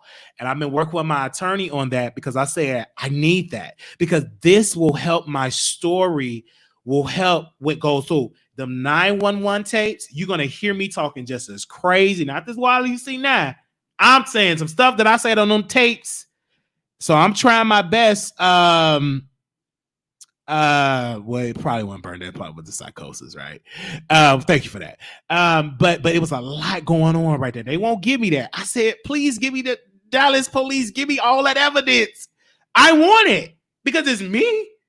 They won't give it to me for some odd reason. So I'm going to talk to the district attorney or somebody or the attorney general. Can I get my evidence? Can I get that? I want that, but they will not turn it over. So for some odd reason. But yeah, I do want that because it was like a history that it will help me with the storytelling, especially like for the documentary. That's like a big piece of it. Let me finish playing this interview. All right, where we at?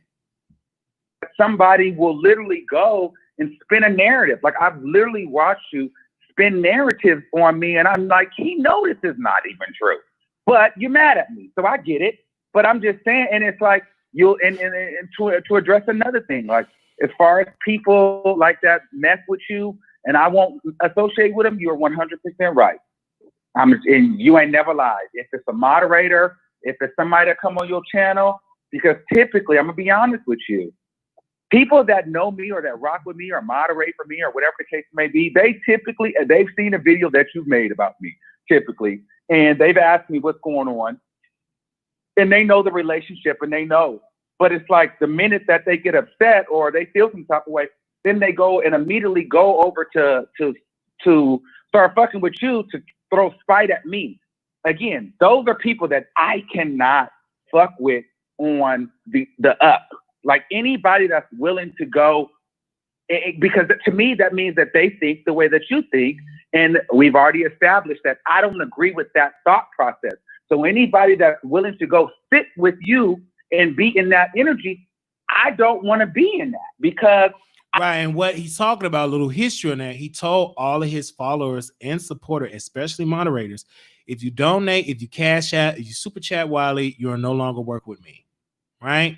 So he did say that to his people. So one of his supporters, financial givers, came over to the Wiley Show and he didn't like it. And he cussed the man out and they dissed him. He didn't like it. So that was his point. But my motto is you go where you want to go, baby. You're free to do so. I think the way how he handled it was wrong.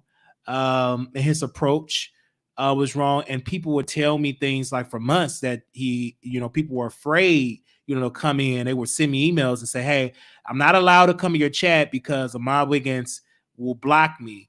And I said, "Well, the best thing for you to do is watch in the bushes or create another account." So we have some folks that do have other accounts that still work over there because I said, in order for you to keep peace over there, it's best to have another account. And I learned that from VS from the B sector.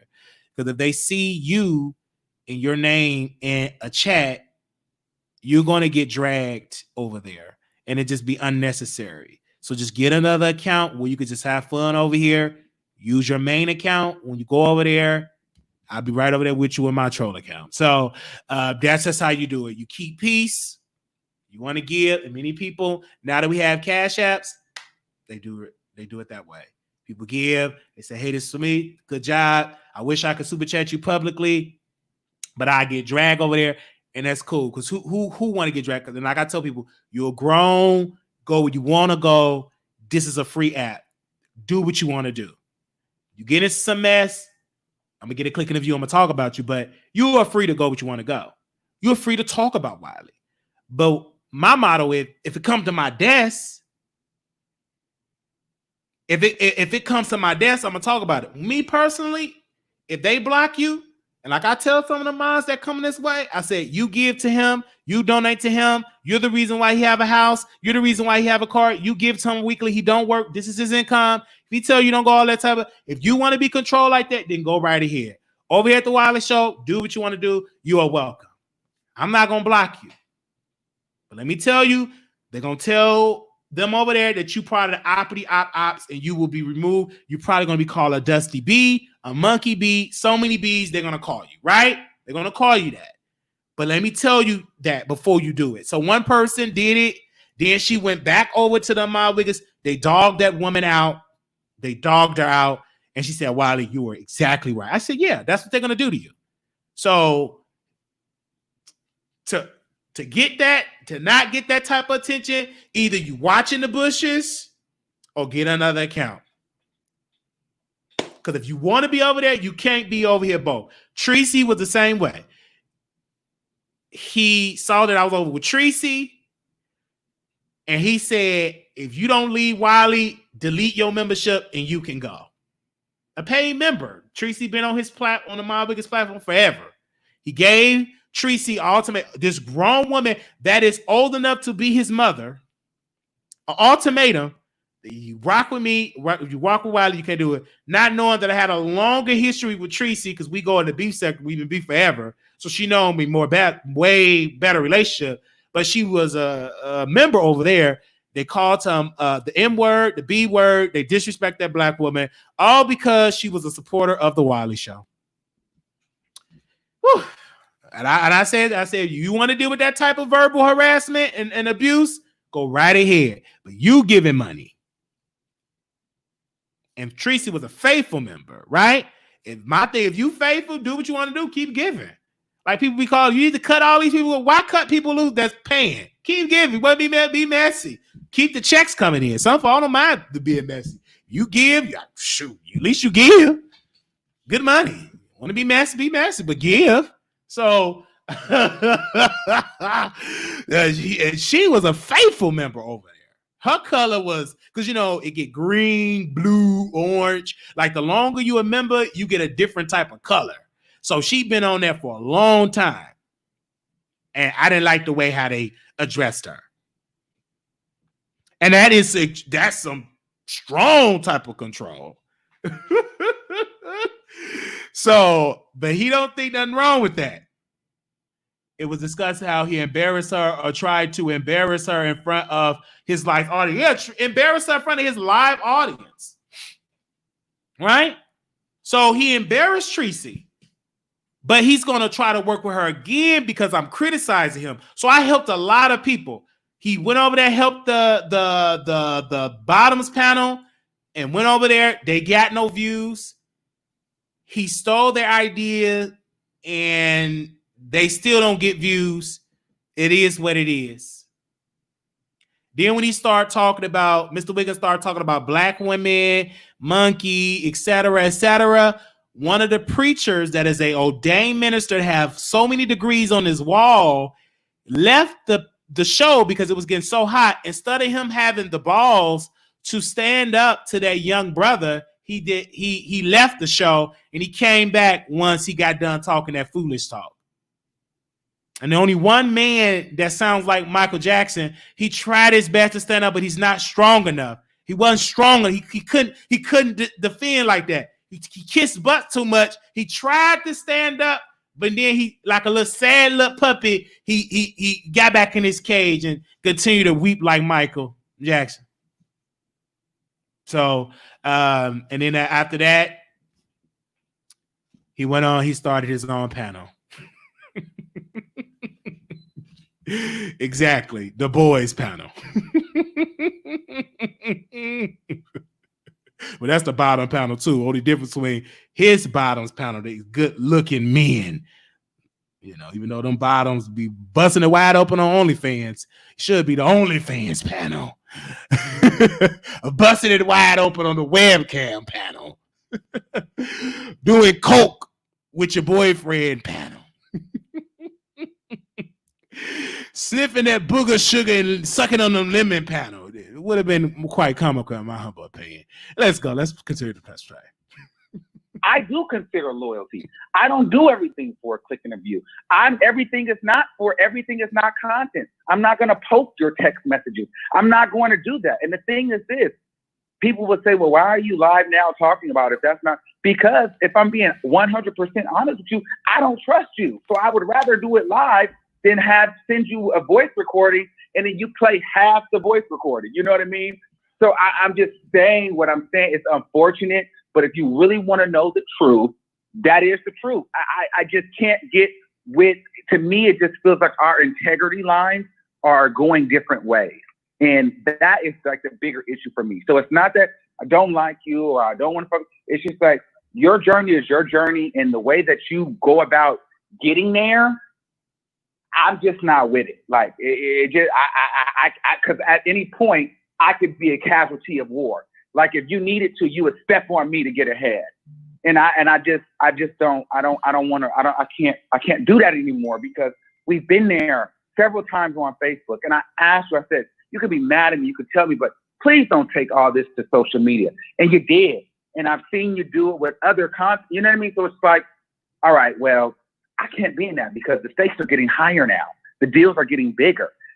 You know what I mean? It's the minute that me and you fell out, you was like, yeah, he said Tasha K, he called me, he said this about T.S. Madison, and he was on the phone with her, and you know, and his boyfriend this, and he was fucking in this car, and every little piece of information you thought you knew, whether it was true, false, or a little bit of truth to it, you went and you was like running that down. And it's like, bitch, I can't take those kind of risks now, because the conversations that I'm having now are totally different from the conversations that I've had then, and they're bigger now.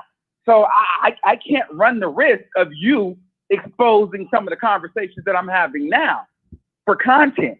You know what I'm saying? So it's better for me to just be like, I don't rock with that. So we're gonna pause that, and we're gonna get into this piece because I meant to schedule this earlier. So my special guest is on the line, Naomi. We're gonna get into the transgender piece of this conversation. Naomi, you're live on the air.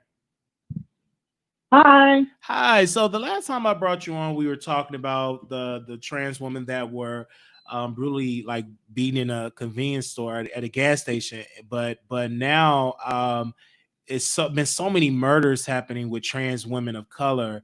How do you think we can get better in addressing that? Because I feel like still to this day we are not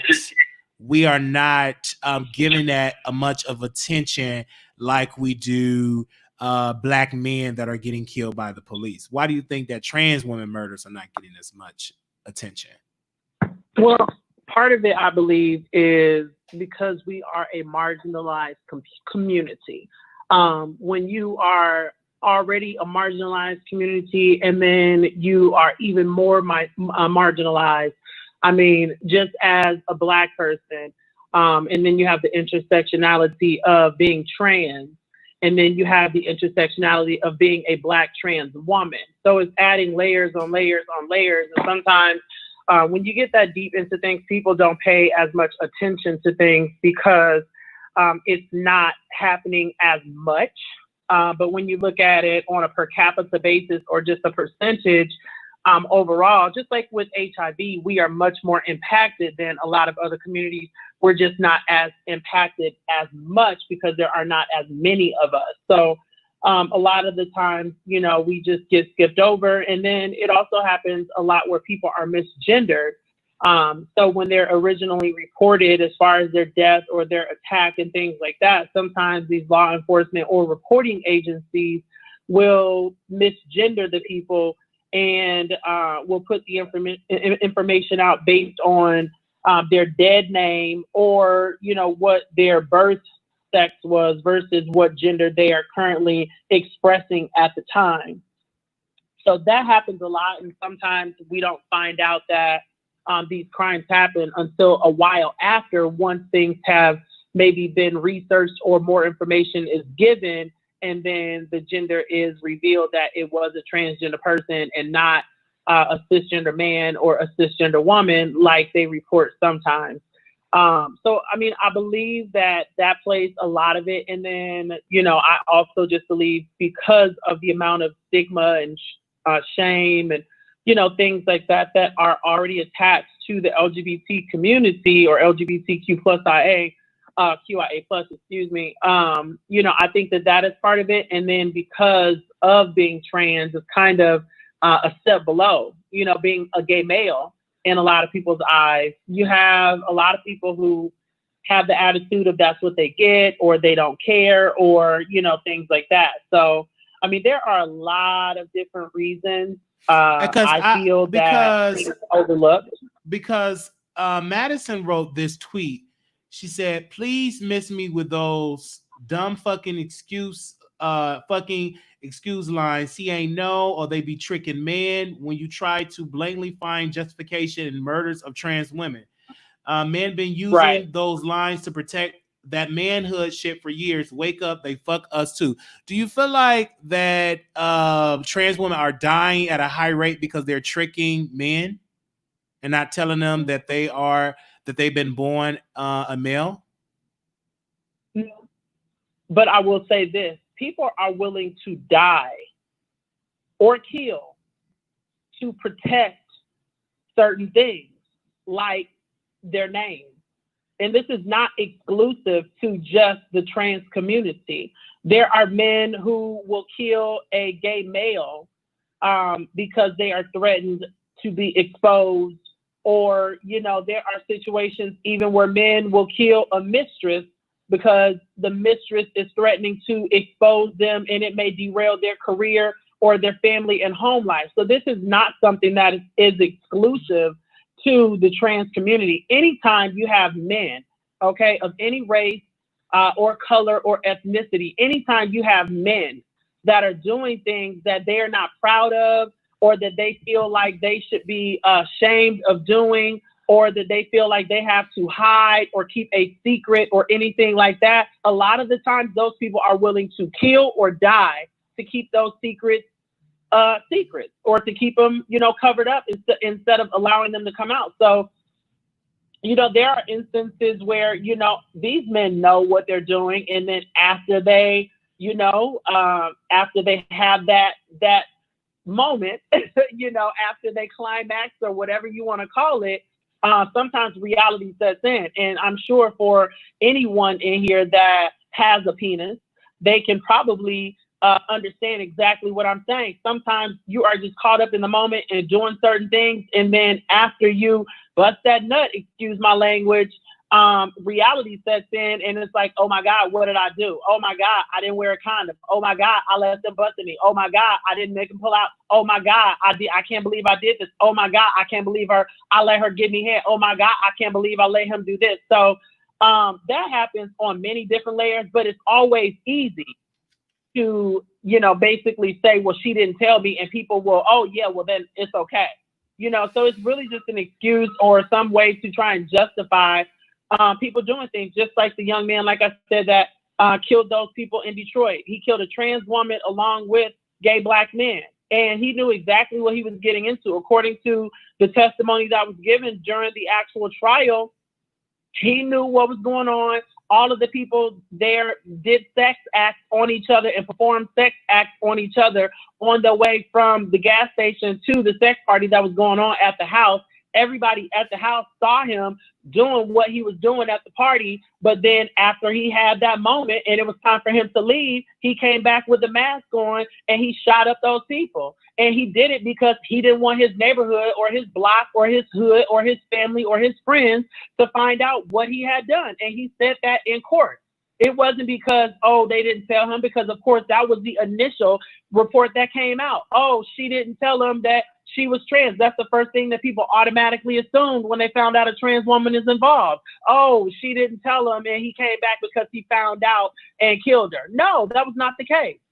Period. But it's always an easy excuse, and people are willing to accept anything sometimes just to be okay with somebody doing something that they felt like they shouldn't do. Oh, it's a justification. Okay, it's easier for me to dismiss it. It's easier for me to justify it. It's easier for me to say, oh, then it's okay. And instead of standing up and actually saying, no, that wasn't right for whatever reason, because that's still no reason to kill somebody. Tricking somebody is still not a reason to take a person's life, period.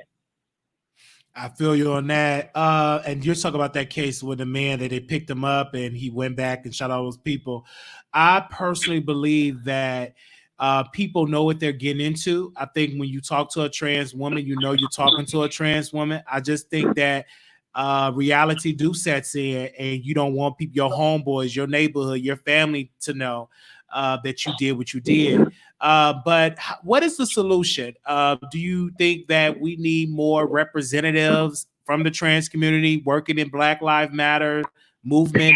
What is the solution in this for the media, for the public to bring more awareness to this? Because I seen a day that they done a protest, but I think like much need to be done. So what do you suggest?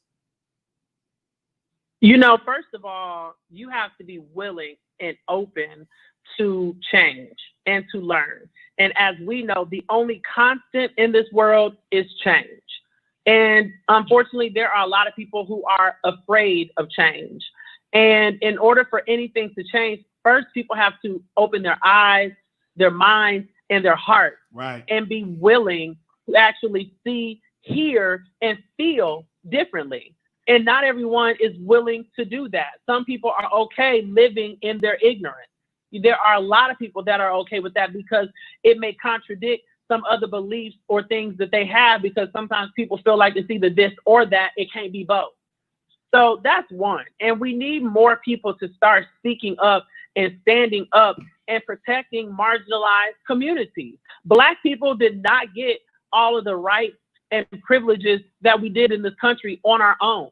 When we got the civil rights movement and things like that, that has to pass because it was grouped with women wanting a right to vote. And in order for the women to get a right to vote, it had to be grouped with the civil rights issues, because those two groups basically had to vote together in order to have that amendment to the Constitution. Women weren't going to be able to achieve it on their own, and the LGBT community wasn't going to, and the Black community wasn't going to be able to achieve it on their own. And it's really no different in this case, because women are a marginalized population, and because they're not in positions of power. And so if you have no power to vote, how can you be the one to make that change happen? Black people were not in a position of power. So if you're not in a position of power to change a vote because you don't have a right to vote, then how are you going to be the one to do it? It took for other people outside of those communities to actually start standing up for those marginalized groups of people. And the LGBT population and the trans population is no different. We need, first of all, to get the rest of our community behind us. If the LGBTQIA plus population starts sticking together and all come behind trans people and trans women in particular, then that will give us a larger voice and a larger platform. And then when you couple that with the Black community, because Black people are still fighting for rights in this country, just like the LGBTQ population are still fighting for rights in this country. So maybe if the Black people in the Black community comes together with the LGBTQ population, because we are all marginalized, we are all being, having things taken away from us, being discriminated against for either being Black or for being gay. So we're fighting the same fight and the same battle, but for some reason we can't get across that line and we can't walk across that line. There's such a separation and people are not willing to come together for a bigger cause. So that's one of the things that I really feel like we need to start doing, is start forming alliances with people outside of the community, and people outside the community really need to start speaking up and stepping up on our behalf, because we cannot do it on our own. There are not enough of us. We don't have a big enough voice on our own or a big enough majority on our own to really be able to create change in this country, because we're outnumbered by far. So the only way it's going to happen is to get people on our side and for other people to start stepping up and stop just standing by and watching things happen and doing nothing. Just like we're saying with all of these protesting signs, to be silent is to be in agreement, or to be silent is to be complicit. It's no different. If you're standing by watching people, be discriminated against and be stigmatized and all those different things, and you don't stand up, you're just no better than the person that is doing the stigmatizing and the judging and the violent acts and everything else, if you stand by and watch it and don't say anything. I feel you on that. My last question, what do you think that the conversation with President Trump, he rolled back some protections for transgenders when it comes to healthcare. What's your thoughts on that? I mean, it's sad. It's no different than what he's already been doing and been attempting to do since he's been in office. So it's not like it's a complete shock or a complete surprise to me, to be completely honest with you, because again, I'm an informed person. So I do keep track of world news and what's going on in politics.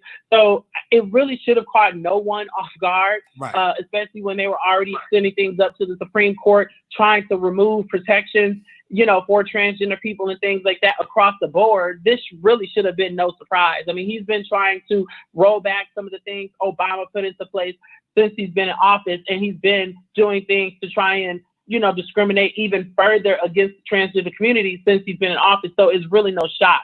Sad, but not shocking at all.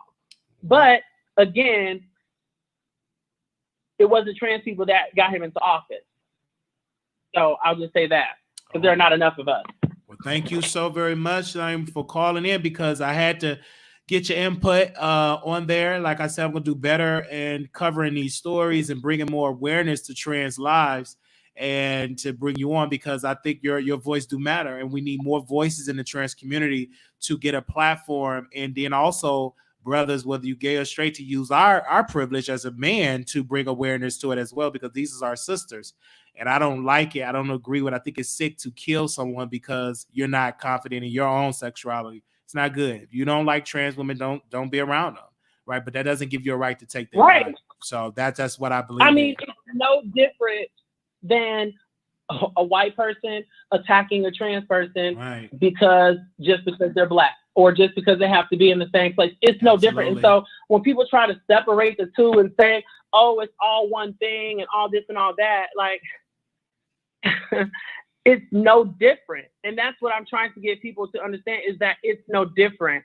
Black trans lives are still Black lives at the end of the day. And all we're saying is, don't forget about certain groups of people of Black. We're not trying to separate ourselves. We're trying to be included, because for some reason people forget about Black trans lives, and we don't report those cases. We don't, talk about those cases. We don't publicize those cases. We don't make a fuss and a noise about those cases, like we do when it's just a Black man or a Black woman, where something like that happens to. And it's very sad. It's very sad. I mean, I try to explain it to people like this, okay?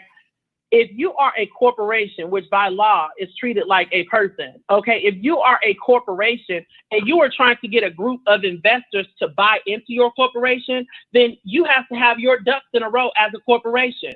You have to be on one accord. You are not to expect investors to come and buy into and take a risk on your corporation when there is infighting, or when it is not stable, or when it is not built on a solid foundation, because they won't get their return on investment. Or if they do invest, they might end up getting burned and lose everything that they basically sacrificed to try and invest in you. And as a Black community, we are no different. If we're trying to get other communities and other populations of people, like white people, to invest in us, to have a different opinion of our culture, of our community, and of the people we are, then as a community, we need to be together, and we need to be one, and we need to get our shit straight if we want to get these people to believe that we are better than what they currently think of us right now. We're trying to change their perceptions of us, but we don't have our shit together as a community, and they see Black people killing Black people. Then why are they going to stand up and fight for us if they do all of this? There's still not going to be any change, because now we got all these rights and privileges, but we haven't done anything to make good of them, because we're still killing each other, fighting each other, killing Black trans women and all that within our community. It's a waste of their time. So we need to get our shit together. Excuse my language.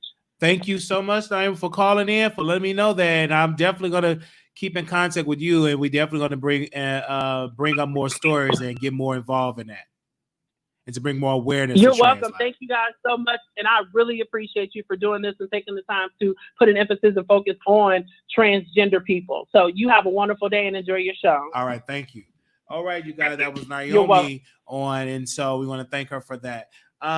We have a next caller on here that we could get back to the interview. I had to get into that piece. We're going to bring her back for like a full show. We got things in the works that we're going to do. I just had to bring her on for today. Anonymous, you live on the air. Hello. Hey, Wiley. All right. So I called earlier, but I forgot to 90 seconds. Go ahead. It's about the original topic that you... Absolutely. Go ahead. Sorry. All right. So... Armon, okay, I'm pissed off at Armon, okay? I'm going to put it on out there. And the reason being is because this man had the nerve to block me. Now, it's crazy how he blocks me, though. He be doing the whole reaction videos and stuff like that, right? And 60 seconds.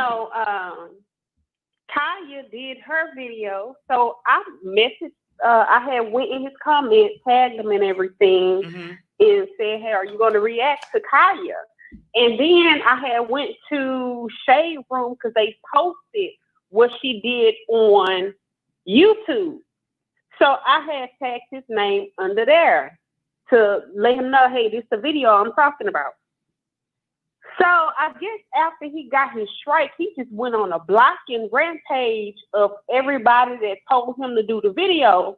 But he not realizing the reason why Kaya had blocked him is because he did the video reaction from her He did the one from YouTube that she do 10 seconds. after 8, I think, or 9. He did that one. And he did the one from her website. I didn't send him the one from her website. Somebody else sent him that one.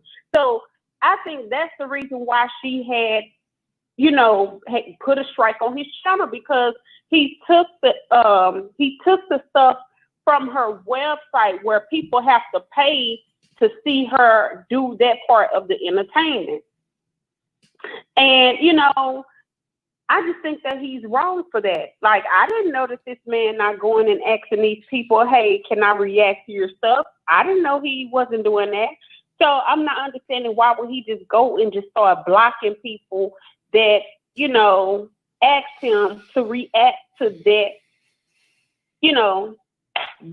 the whole Kanye thing. Right. I can't speak to why he blocked you. I can't speak for that. But what I can speak on that is just not good playing other people's content. Because like I said yesterday, I think it was yesterday before yesterday, about Lovely T. Like, someone told me that Lovely T got the permission from Kaya to review to react to her video. So that's what I heard. I could be wrong, but that video is still up. But if he did not get that permission, then she did what she had to do. You know what I'm saying? I didn't know that he did the website version, because I know that version, she paid her people, like, you got to pay her like $20 to get through that, right? I think it's like $20 to subscribe to that, because it's worth it, because she's actually giving you content. You know what I'm saying? So, wow, like, you shouldn't use her premium stuff, because that's it. If you use that's just like reacting to a Netflix movie. They would have done the same thing, right? If you'd have played a Netflix special verbatim on there, they would have sent the same copyright for. So it's not, it ain't weird what Kaya did. I think that's business. Right. And then he also said early up in his video that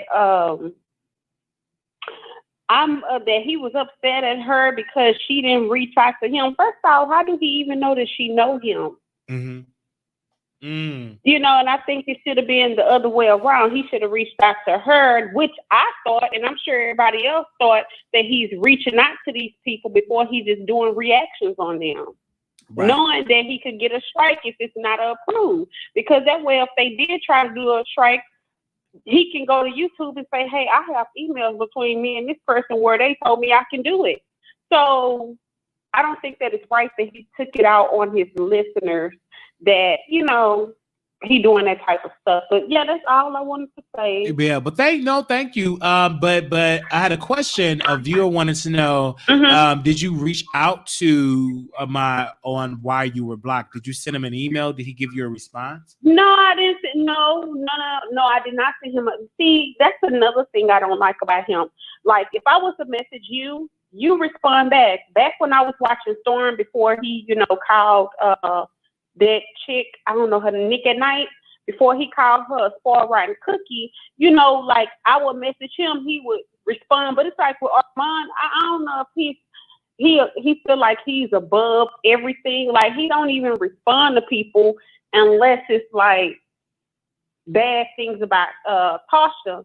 Because one time I had said, somebody about to sue Tasha. He hurried up and messaged me like less than 5 minutes. But any other time, he never said anything back. So yeah, because I respond to my people. If you send a message, whatever, and I get a lot of it been in time, I only get like one message, but now it'd be like some days 15 inbox, 20 inboxes, text, 10 texts, but I try to respond to everybody. But I hoping that he probably will reach out to you now because you did the show to clean it up. But I don't know why he would block you, because he probably thought you work over here with the ops. I don't know. I don't know how he would know, but first off, I'm grown. Okay. I'm grown. I can watch whoever I want, and I can spend my money wherever I want. So, first off, he can't tell me anything. I don't know that man. Because I'm glad you I wish more people think like that, because people get upset. You know, he don't like it when people view the Wiley Show. I mean, get to it. We have the same base. We share the same supporters. They watch shows. They entertain. People watch what they watch. And you just can't judge people that's in the comments. That's only a small percentage, but it's 109 viewers. And it's maybe like 5 or 6 people commenting. So you don't know who's watching in the bushes. So we share the same fans, period. That's just what it is. Right. We on YouTube, we on the same, you're not excluded or you're on a different island. We on YouTube, we had the same type of, I guarantee you, we was all at the same meet and greet. People know who I am like they know who you is. So it is what it is. We're on the same app. Right. And, you know, I don't like that. I don't like when content creators be like, oh, if you watch that person, don't even watch. Like, how? Okay, my thing is, how would y'all even know what that person is doing? Right. If they is watching somebody else. So, I mean, because they watch it. Weird. Because his minds, they watch faithfully. And I say different words to see when it come back just to test out, and they watch everywhere I go. I keep the same energy. I don't care if that person got 6 viewers. I go and I watch what it is. I know he makes it very difficult because he'll tell different people don't work with me, and that's fine. But every time he does that, 3 or 4 people come through, right? Because what God has for Wiley, God was going to get, right? I have so many different goals that I want you to do. So, but I wish you nothing but well, sister, because you said something that is so true. You grown, you should be able to watch who the hell you want to watch. Right. And then, like, it's like, I feel like his main base watchers are like brainwashed a little bit. Literally brainwashed. And the reason why is because when I was watching him all the time and stuff like that, it's like somebody will call in, they'll have their opinion, and then he'll give his opinion, and then they switch everything they just said and totally agree with him and forget everything that they just said. Oh yeah. So it was like because ma'am, the reason why they do that, a lot of people will agree with him and won't challenge because they don't want to be called a dusty bee, a monkey bee, and they don't want to be embarrassed. But over here, our platform is different. People, they challenge me, and I love it, you know, because I don't want people to agree everything that I do and say, no, if you don't like what I like, if you don't like it, you know, call in. One of the main points of the show with cisgenders, when I said cisgenders, and guess what? The women of this show, they said, no, Wiley, we don't like that term. So it is what it is. So, but you have to have a dialogue where you're open to someone disagreeing to you. And that's why I like Kaya and T.S. Madison dynamic. She was different than what T.S. Madison would bring to the table. But the reason why I don't like to watch the Queen Supreme Court now is because everybody agreed with what she says. Where's the challenge? Where's the agitator, you know? Right. I mean, you know, I just think that's crazy, you know, and I think like he's losing people, although he's gaining some people, but when he gets to doing stuff like that, he's losing people at the same time. And it's like, okay, do you constantly want like a rotating door, or do you want it to be consistent and, you know, building at the same time? And that's one thing I love about your platform, because it's like people can call in, you know, if they disagree with you and dog you out, if you don't like them. Right. No, we have a good time. Crazy stuff, you know, and you allow them to keep calling in and keep disagreeing with you. Absolutely. And, you know, like that. So, I mean, that's one thing I love about your platform. That's why I do try my best to watch you every single time I know that you live, and I do call in every single time that you're live. Yes. You know, so yeah, but yeah, that's all I wanted to say. Absolutely. Thank you so much, sister, for calling in. All right, y'all. We're going to get through this interview with our commentary. Y'all know how we do. We do 3-hour lives. We do 2-hour lives, 4-hour lives. Y'all know how we do. It is what it is. And then I got to come back again and do another live. All right. Let's get into this piece of this interview. Somebody said, fucking Aniva is the only one who challenged T.S. Madison, and Flame Monroe. She did good too by challenging T.S. Madison too. That was a good episode. Dude, because if it comes down to me or him, he'll throw me under the bus for a click and a view. And I ain't got time for that. I just don't. Well, this is what I would say. It's no different when I do commentary than when you talk about T.S. Madison, when you talk about Lovely T, or whomever, even when you talked about Daytime Tea Time. It's no different. I found a niche because it's very profitable to talk about bloggers, and if you want to come up, for me, in my humble opinion. And I feel as though concerning you, it was issues that with the interview that was unresolved issues, and you did not clear out that rumor. And my mother came on there and she cleared it up because we heard the recording, we heard the interview, and that's why I brought my mother on for the show, back to my show, to even clear that up. And even with the interview, you did not handle it professional. You were intoxicated, in my humble opinion, and you literally laughed when I was crying. So it was, to me, from that day forward, I'm like, I don't really think we're friends, because that interview wasn't handled professional. It just wasn't handled right for your part as the host. Because when I go back and I listen to it and I hear it, I said, wow. And then when you came on these different shows in this sector to mention me without even calling me, you do these shows, you do this just to like try to clip your name. And in reality, it didn't necessarily did not clear up your name. What it cleared up that, okay, Wiley and Armon Wiggins have a beef that was before YouTube. Even when you and Tasha K fell out, I went on the record before y'all. I said, I don't think that's going to work. And I didn't like that you was working with Tasha K because I knew it wasn't going to work. Even before you got a lot of subscribers on YouTube, I was like, you're going to be very successful on YouTube. I don't want that told you to get on YouTube, because at one point you did not want to do it. You wanted to stay on Facebook. So I was very supportive of you and helped you along the way in your early stages. And I felt as though that you got upset with me and said, oh, I'm not going to teach you that. I ain't going to teach you that Skype thing, because you with the ops, as though everything have to go the Armon Wiggins way. And if things don't go the Armon Wiggins way, Armon Wiggins will have to cut you off. And that's just how you run your life. And with that, I have no respect for. I have to respect that, because that's your life. That's how you want to approach a business or a friendship. And I can't be mad at it. Just how I felt for you, because you felt as though if I don't like this person, you can't like this person. And I don't operate like that. I don't give a damn if you hate this person. That don't mean I have to hate that person. That means I'm not your friend. I'm your puppet. I'm not your friend. I'm your mouthpiece, or your something that you walk on, a rug or something. And I just did not like that. Okay, because at the end of the day, I have my own mind. The reason why I told Armon Wiggins about the Tasha K piece, I knew his personality, it would not work. Both of them have like a similar personality, of a controlling personality. So I knew that they were going to butt heads. When she started to work with Armon Wiggins, he started to change. I said, I don't think it's going to work. I think once you get what you get, y'all going to clash. I don't trust it. I don't think it's going to work. And what I predicted came to pass. It didn't work.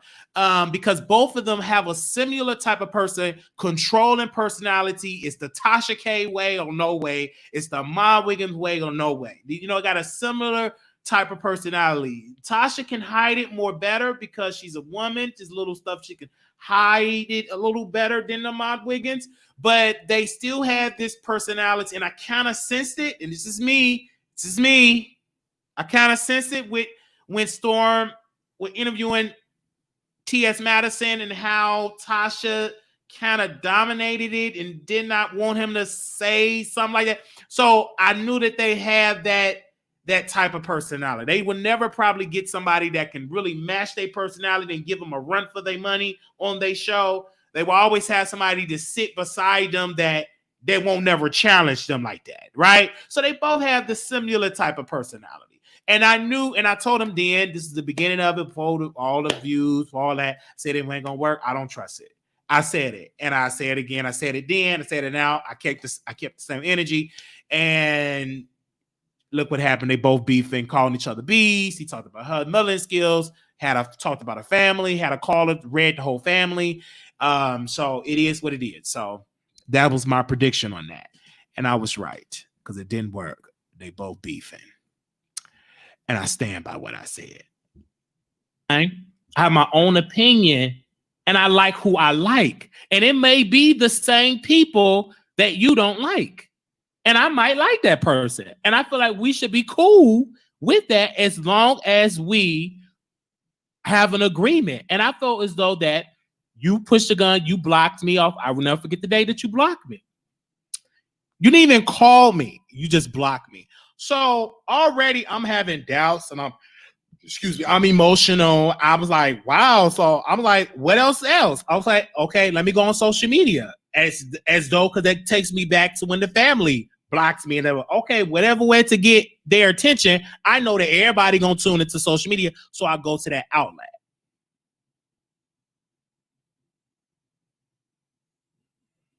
And that's what I really have to respond to it. So yes. Okay, so in regards to the first thing when you said it's no different than daytime and it's not certainly doing commentary on it. Technically, this is about you and I and what we have going on. And I will also say, in regards to daytime, TS, hell, even Tasha, like we're not on live for people. So you don't know what happened or how we got to the point where we're at, because it wasn't broadcasted, because it wasn't about content. It was really about getting to an understanding, amongst people. So there's that piece. So that's why it's a bit of a difference, because it was more of, it's not content. There was a relationship that wanted to be solved there. And at the end of the day, if one of them would have been like, don't ever do that to me again, because mind you, this has happened maybe once or twice, if they told me, like I said, I'm not going to go into what the conversations have been, but you don't know what the conversation have been on the back end with different individuals. But what I'm saying from me to you, we didn't just have one follow-up. We've had 2, 3, 4 times that you went online and attempted to expose me for being mad at, for when you've been mad. Like, this didn't just happen one time. This happened 3 or 4 times. And then when you say that we weren't friends, I think that you're really right about that. However, it's interesting because we stopped talking. And I think this is a very vital part that you're not saying. After the interview, I knew you were mad, because what happened? We didn't talk. And then you went on and was, exposing me and blasting me and, doing the whole dragging thing. That was after the interview. We didn't talk for months. We became cool again. I apologize to you. We talked. And we became cool after gotta say this about, not trying to, we became cool because he saw that we were trending with Chase in Atlanta, okay? And everybody was talking about me on Chase in Atlanta, during that season. I was interviewing, the cast. They would feature me all on the show. And he reached out to me on a DM on Instagram. So it's quite suspicious that you reached out because it was going to be beneficial to you, because he saw how I was moving out here. That was during my Blog Talk Radio days, before the Tashas and all of that, before the Candace daytime, tea time stuff. It is what it is. And the reason that's when we made up, because he reached out, he said, okay, we forgiven, girl, let's go back being friends. We never really had a conversation. It was like, okay, let's go back. And it was back working on his show, forgetting about the Wiley Show, going to work with my friend Armon Wiggins show. And my cousin at the time, he said, you doing the same mistake. You will leave what you're doing to help him. You never leave what you're doing, right? He only coming for you because he see how you popping with this, like focus on your show. And I never understood that. I until one day I just focused on my show. I'm like, oh, you're right. Let me keep staying on my show, right? And I will never forget. I'm gonna continue to play the interview. He said, well, Wiley, temporarily stop doing your show and help me. And once I make it, I bring you on. And I didn't want to take that risk. Because I knew what I can offer. I can talk about politics. I can talk about Black Lives Matter. I can talk about a whole bunch of stuff. And I didn't want to take that risk. I put too much time and energy on the Wiley Show. and I was never consistent, and it took me to go through hell to be consistent on this show. And I thank those that helped me to stay consistent, and I've been blessed. But he wanted me. He said, "Listen, if you to work with me now, and I bring up no, because I think I would." He didn't like it when we did work together. He probably deleted all the episodes of us doing a show on his YouTube.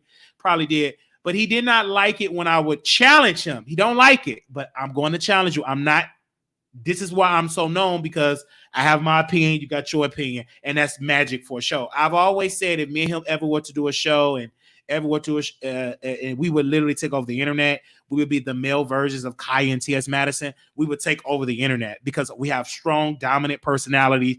We both go at it, and it will be a classic, right? And I know this, and he knows this. Even this beef is entertaining because everybody, they get tuned in it, right? And we've been talking, me and him been going back and forth for 1, 2, 3, about 4 or 5 years, about 4 years, I would say. We've been going back and forth. This ain't nothing new. It's entertaining. He said, I got the Kaya syndrome. I think that's what he told me. I have the Kaya syndrome. So, hey, Kaya. He said, I got the Kaya syndrome. I remember he said that. He said that earlier. Out. We literally talked it out like we did now. And I said, okay, so if we don't, if we fall out again, let's not go live on social media. So, and you said, okay. Then we started kind of working together. Now, listening to you talk, now I feel even more validated in cutting you off because you were never over the interview. So you were just playing the game. You were never my friend after that point. The relationship really stopped at the interview, which is fine. However, we got back cool and started working together. But to you, when what you're saying and what I'm getting from you, the relationship was really over after I interviewed your family, which is fine to me, but you're not putting in perspective and you're not saying the fact that we became cool again and we started working together. And then all of a sudden, yes, you're absolutely right. I'm on social media. There's some dude doing some weird shit in my comments. There's a chick on live, doing some weird shit at the time. She don't like me. And so, yes, for me, absolutely. I stand my ground on this as you will stand your ground. Out of all the people on YouTube, out of all the content creators, and these people didn't even have really huge platforms like that. Those are the people you want to interview, the people that hate me, and I'm supposed to be your friend. And they didn't hate him. He's talking about Jay Wilson, and he's talking about Mona. They did not hate him. They did some stuff he didn't agree with. It wasn't hate. Hate is a strong word. Jay Wilson did not hate Armon Wiggins, and Mona Simone did not hate. They challenged him and they disagree with him. Jay Wilson would just post the links in his chat, but he did not hate him. Actually, Jay Wilson is a blogger that actually gave Armon Wiggins his props when Armon Wiggins will call into the Queen's Court. Because back in the day with the Queen Supreme Court, they would be in Maddie Kitchen and they would do an after show. And Armon Wiggins, this is when he were beefing with T.S. Madison for the second or third time, because they beef a couple of times too. Sound familiar? All right. So Jay Wilson will give Armon Wiggins his props on the show. He didn't like Jay Wilson because Jay Wilson was posting links, right?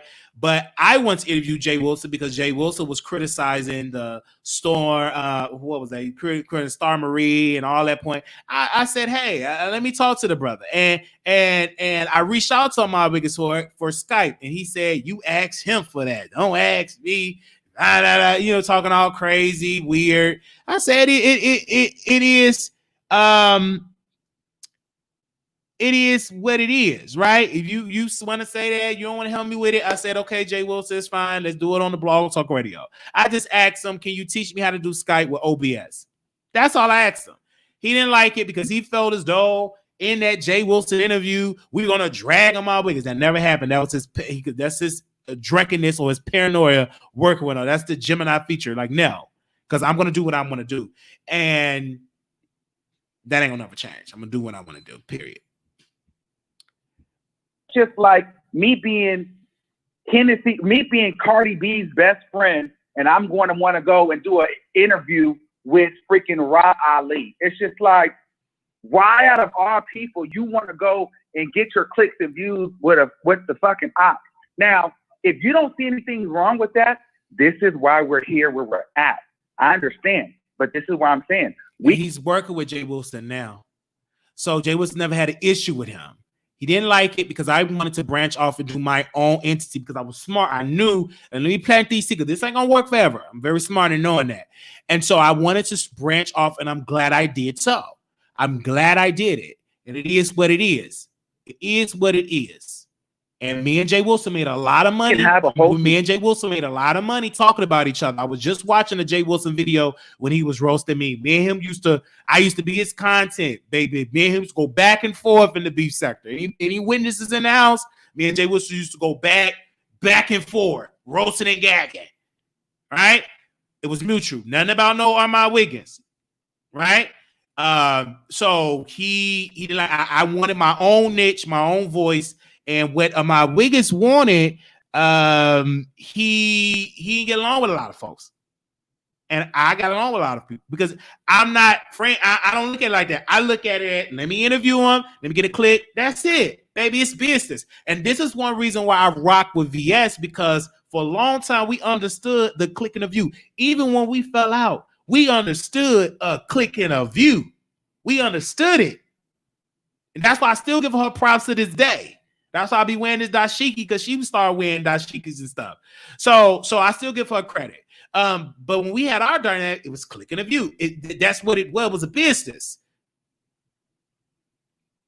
Oh, Jay Wilson. Right. So me and Jay Wilson made a whole lot of money together. I mean, when I went on Jay Wilson platform, he broke up with a friendship with Sister Five Babe. So I know what it is. Man, it was very mutual. Very, very mutual. And then I started to notice that it was a whole sector of viewers, you know? And so I'm glad because I was able to find my footing in there. Do I regret going to the beef sector? No, I don't regret it. Many people say you would have been much further you did stuff. No, I wouldn't have. I think that beef sector stuff gave me what I needed, sharpened my skills up. Let me continue this. I don't regret going into the beef sector, no. Conversation, but because we will never see eye to eye, which is fine, this is why I don't fool with you and you don't fool me, because our integrity levels are different. I'm not going to go sit with no ops that my people don't like. It's not control. It's like I can go get it from somewhere else.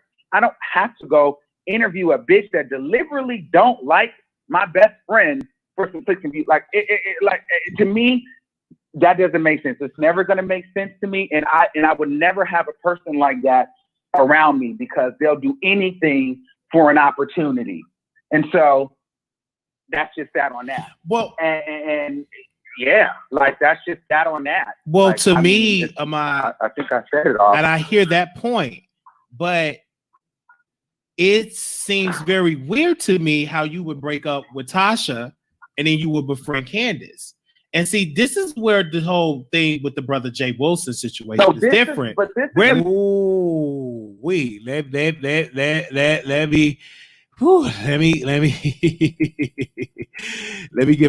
take that to a commercial break really quickly. Give me 1 second. We'll be right back after this commercial. Yes. Have you heard?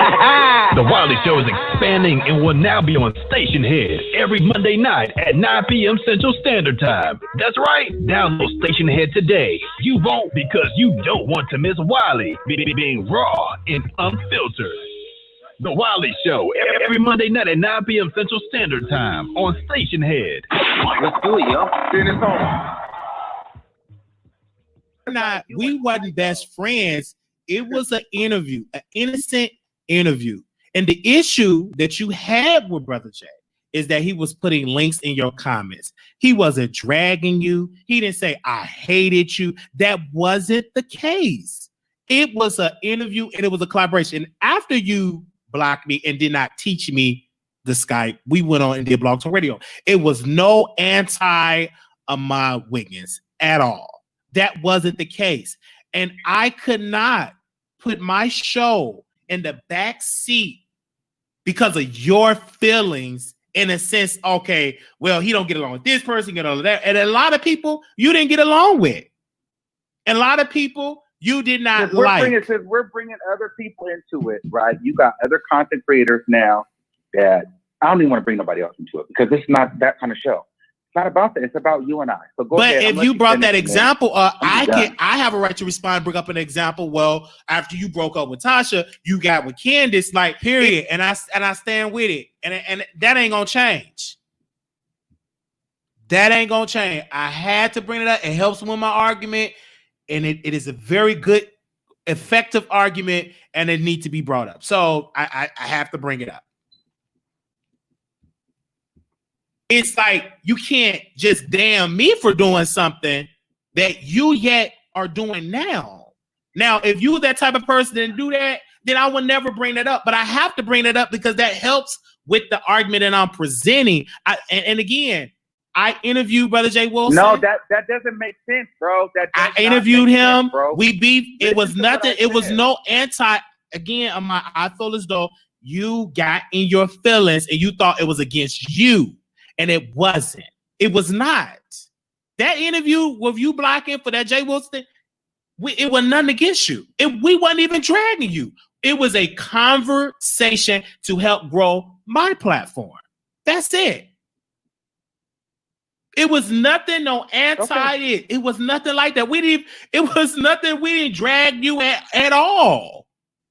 And I could say for me, I didn't bring up. I think we're past that. I think that. Because now what's happening is you're starting to throw narratives in there because now you're saying stuff that's not the same. Okay, the first I think we're doing good, and I don't even want this to go left.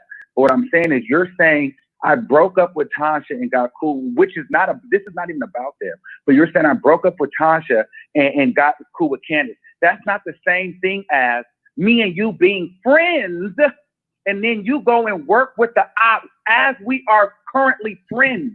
You did that while we were friends. It's different. You and Tasha were friends, and you were, no, actually, Tasha and Candace was friends. Before you were friends with Tasha, then broke up. Then now you cool with Candace. So it was a whole lot of fishy stuff going around with that. And I stand on that argument. Even Tasha K said that's not your friend. She's only friends to spite me. Her argument is, damn, she said the same thing on my video. She's only friend with you to spite me, to spite Tasha. Tasha said Candace only friends with my Wiggins to spite me. So it's a whole lot of narratives that could be narratives and everything like that. So let the record show I never met any of these people in real life. Never met any of these people in real life. This is only for a click of the view, entertainment. Never met any of them in real life. None of them. We had an online relationship. Never met any of these people in real life. And I would love to meet some of them in real life, but I never met any. Well, some of them I did meet in real life. I think I met Brother Jay in real life. That's a whole nother thing is if you get cool with somebody after a friendship, that does happen because certain things happen. You've done that as well. What I'm saying is I have never been a friend of a person, a current friend or a current associate working with someone, and then I go and want to kick it with a person. And you're talking about Jay Wilson. We were talking Mona Simone. Me and Mona Simone had one of the biggest interviews because she was throwing shade at me, and we had a whole issue. Like, if you're gonna speak on it, like please speak facts, because I don't like when like these little false narratives get thrown. Again, it's not a false narrative. I'm giving you this is YouTube, and thank you so much. We like co-workers at both colleagues. These people are not really your friend. They give you some tea, but let something really pop off.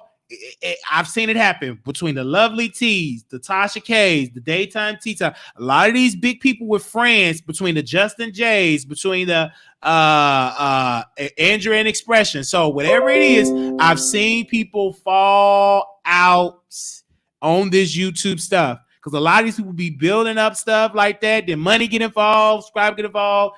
People acting a little funny. I've seen it happen. I've seen the big ones act. I remember Tasha used to come to the sector. She used to try to school us in the beef sector, her and Maddie, and we used to just drag them because we like, you beef with Lovely T. What you try to tell us to get in order? Peace. And you beef with Lovely T. You called her codeine peel popper queen. So you beef with her. So, and then you beef with Daytime. He says, no use you telling us to be at peace and love and harmony when y'all in the celebrity gossip beefing with each other. So I remember that. All right. So we almost done with this video. Then I'm gonna get my closing remarks and I gotta go because I'm gonna come back with another video. My reasoning. Again, it was no anti against Ahmad. What I did was it's the same thing. I did not owe you, and this is it's the same thing. It is to me. Thing. That's how I'm going to receive that. That's how I take that because I'm like, okay, you win. You know what? You're right. You win. No, in that instance, that's how I received it. But even with the Mona, because this is not. I'm not. This is where it's trying to get clicky and viewy. I'm not with it. It's not. It's not trying to get clicky and viewy. I'm just giving an assessment of the situation. You're right. Thank you for your time. You win the argument. I said what I said on it. I don't have a problem with you. I don't have I don't. That's it. I don't have a problem with you. But this is the thing I want to say with this situation. I wanted to build my platform and I saw an opportunity to interview these people to help grow the channel. That's it. It was nothing. And I want you to hear me in that instance. And then when you kept saying the ops, you might think that person is the ops. But to me, that person is not the ops. I don't think the way you think. And it's because you friend somebody. Don't mean I have to think the way how you think. I have to dress the way you dress. I have my own identity. I have my own mind. That was you. You thought them people was the ops. I did not think that. Right. And I totally understand that you are 100% valid in that point. And that's nothing wrong with that. That's nothing wrong with that. You have every right. Listen, there's nothing wrong with that. But then when the question is asked, well, would we work together? We will ever be cool? No, because you could obviously see that we don't. But to answer your question, it's not about me not liking you. I just don't rock with you. Because we don't think the same with certain stuff like clicky and viewy. Bruh, you all lie. This is seen to be clicky and viewy. See, he don't know. I used to be in debate. I used to be on the debate team. So you want to have an argument. I brought up some good valid argument. I have won that argument. It was a classic argument. He didn't like it. I was bringing them other folks up because it helps the argument, right? It was clicky and viewy. He didn't like it. He thought we was gonna end the show, and no. Baby, you gotta come prepared. This ain't the same Wiley that you didn't pull up on back in 2015 or 16 that we met. Baby, this is a whole nother Wiley. It's just say, don't bring them to people. This is like it's clicky and viewy. Clicky and viewy. I just don't. But it doesn't mean that your way is right and mine is wrong, or mine is wrong and yours is right. You are your own individual person. I'm my own individual person. I just called you today to let you know that the reason why I don't rock with you is not because I'm jealous of you or I don't want people to, support you or anything like that. I think that you'll do great. You'll be phenomenal. And whatever it is that you do, it's just me and you don't have the same kind of integrity. We just don't agree integrity-wise and loyalty-wise. We're just not there. And for that, I don't think there's anything wrong with that. It's not even with the question with the loyalty. It's the question with the approach and your idea. And I feel like we agree to disagree on that approach. My ideal is if I have a friend that have a platform and if you want to interview that person, go ahead. Just as long as you ain't dragging me in the interview. Because I will look at you straight. But if you want to grow your platform, I'm the type of friend, go right ahead. I have worked with countless content creators on this show. And that's what I have. But outside of that, I don't want, because that's what people will hold on to, like, oh, I'm mad about an interview. No, outside of that, you talked about my mother.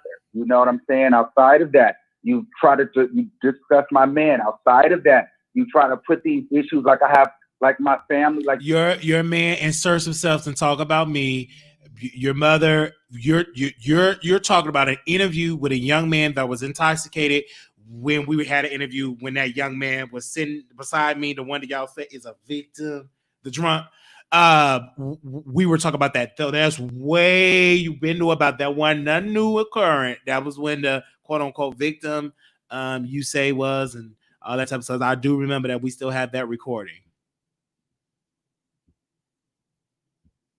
You said a lot of stuff outside of that. Like you've just done a whole lot of like stuff. You know what I'm saying? And it's just like, I mean, we all do that. So that's why I'm like, okay, certain things I can be cool with, but it was just like little pieces that you may have known about me or, you know, little ideas that I said, because you we've never met.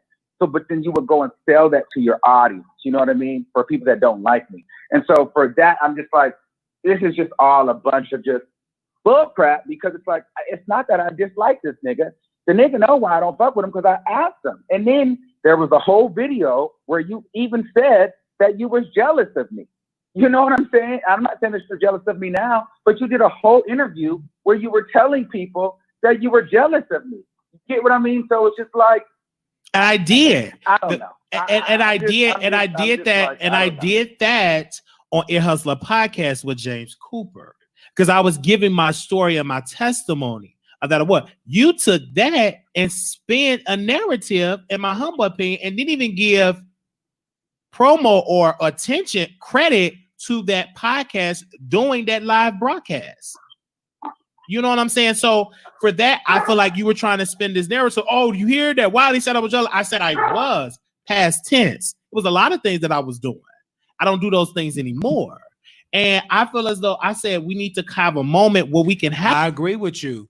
I'm thinking that was planned. He was trying to make himself look good, because how soon after this his so-called friend started the series. You see that? You remember that? Just understand that. That means somebody watching. Soon after that, this so-called thing, a series was born. And I'm still standing. and his so-called friend still over there struggling. And only for them to get a click, they gotta talk about Wiley. Every time they do that, we got to talk about Mr. Wiggins. But mine is more effective because I talk about multiple things. We don't just talk about Mr. Wiggins over here. So we talk about a whole lot of stuff over here. Whole lot. So and our views are good for the Wiley Show. I would say so, because of y'all support. We get good views, and we just got 4,000 followers on Instagram. So we thank y'all. We get good viewership over there as well. Have a conversation and talk, and we having a beautiful conversation. I think that it's a conversation that needs to be had. This ain't the first time that someone had, or two brothers have fell out of their idea about business, everything. Okay. But if you can fall out, have that same energy and try to resolve the issues. We don't have to never be cool.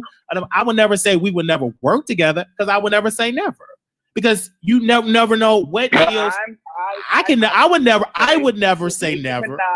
Asked you to go on Queen Radio and told me that Wiley would be up there too. I wouldn't do the show. I wouldn't do it. Again, I honestly wouldn't do a show. I wouldn't do it. I think that if you stand that way, you stand that way. But with me, I got to be careful saying what I would never do, because it's a lot of things I've said I would never do, and then I got into predicament. The same thing that I said I would never do, I wind up doing. We say a lot of stuff when we think our mind is made up, but when you present it with that opportunity, you don't know what will you do in that opportunity. Why I would say never, though. Yeah, I you know, than a click in the view. You know, if a deal. Hello. I'm here. I hear what you're saying. I hear what you're saying, but I personally, I'm talking about for me. It goes deeper than a click in the view.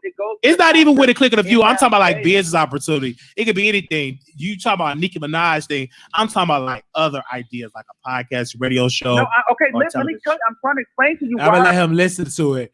But let's be clear: if Nicki invited Wiley on there, asked him out, he'd be on the first plane smoking and be on that show.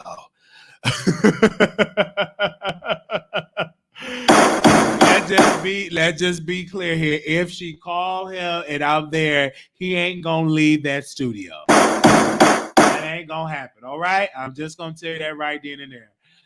Let's play a little bit of this, and we're gonna close in about 10 minutes. We're gonna play a little bit, like 10 more minutes of this, and I'm done.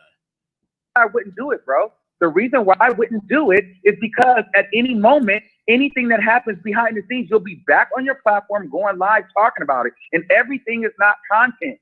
And you show me over and over and over that that's what you do. So that's why it doesn't matter if it's business, if it's personal. You think everything dealing with a content creator is public knowledge. That's not true. Not for me. That's not true. You do that. That's not true. What you see in my Wiggins, let me explain to you about the show. Because you've done it to me. Okay, and I understand that. But for this show, and we never had a conversation. We never ever tried to resolve that. When it got heated after this last time in this situation, we never really talked. Okay, this is the first time we talked. Now you came over to this platform, and see, this is where I want to bring this up, because you are allowed to come into my chat to comment and to call in. But on your show, I'm not allowed to comment in your chat. Hell, my name is not even allowed to be typed in your chat. Again, it's about etiquettes and about business, and it's about being fair. Like that's why. It's about being fair, because if you don't rock with Wiley, but Ahmad, that does, to me, that sounds hypocritical. Because you can't say I don't rock with Wiley, but then if such and such come on the show, okay, you can come in the comments. To me, if you don't rock with me, you wouldn't even come on the show. You wouldn't even come in the comments. You have countless times you have came on this platform. And then when on your time, when I finally had a chance to call into the show, you cut me off and didn't even allow me to speak. And my name is not even able to be mentioned in the chat. And then some subscribers have told me that they said, we can't come into your chat because if we come into your chat, we will be blocked. And I feel like, so wow. You want me to lie? Listen, it's not a lie. Yeah, I don't want to be associated with you. I'm not your friend. I don't want to be cool. I don't want anything. I don't want anything attached to you. You're already attached to me because you do commentary on me and we have a past. But I don't want any further attachment to you. I just don't. Well, you just came on my show like a week or two ago in the chat when Tasha K was on there. When I was interviewing Tasha K, to me, Armon Wiggins, you have to make that make sense. You can't say this today, then a couple of weeks ago, you were in the chat responding. And even when we had Rock on the show, you were responding as well. And that could have been your boyfriend, it could have been you. But again, that's your brand, that's your show. Again, listen, this is not even about that because you keep trying to bring other people into this. I'm about to, let's wrap this in a second because I don't want to go into a rabbit hole of other people. But what I'm saying is this: if you're hosting something and you have Tasha K on there, if I'm hosting, if you don't mess with me, keep that same energy. That's some clicky viewy stuff. That's very clicky viewy. When Wendy Williams come on the Wiley Show, keep that same energy. Keep that energy that I'm trash. Don't come out of the bushes. That make you look kind of crazy. You reach out to Wiley. Let that be clear. That sound kind of clicky and viewy. So, well, let's see his response on this because you reached out to Wiley. I didn't reach out to you. You reached out to me. That sound very clicky and viewy. Anytime, because you just met, you talk about, I don't have it. I had Candace, Daytime Tea Time, Nick at Night, Tasha K. We was one of the first bloggers to put Storm and Roll on a weekly show. He gained subscribers from that moment. He got known in the beef sector because of us.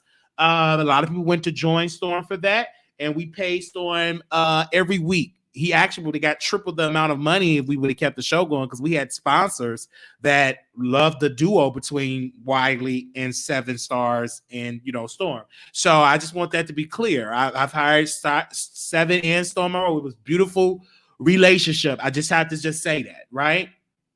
I have to say it was a beautiful thing, but he always come in my chat when it's popping. Because, I'm the stuff. I'm a magnet. I bring the people over here. We had Millie over here. We had Daytime. We had Nick at Night, Storm, big people. We had the comedian Samson on the show. So we had a lot of folks on this show. We had Tamika. Tamika Scott on the show from Escape. So it's like we had some folks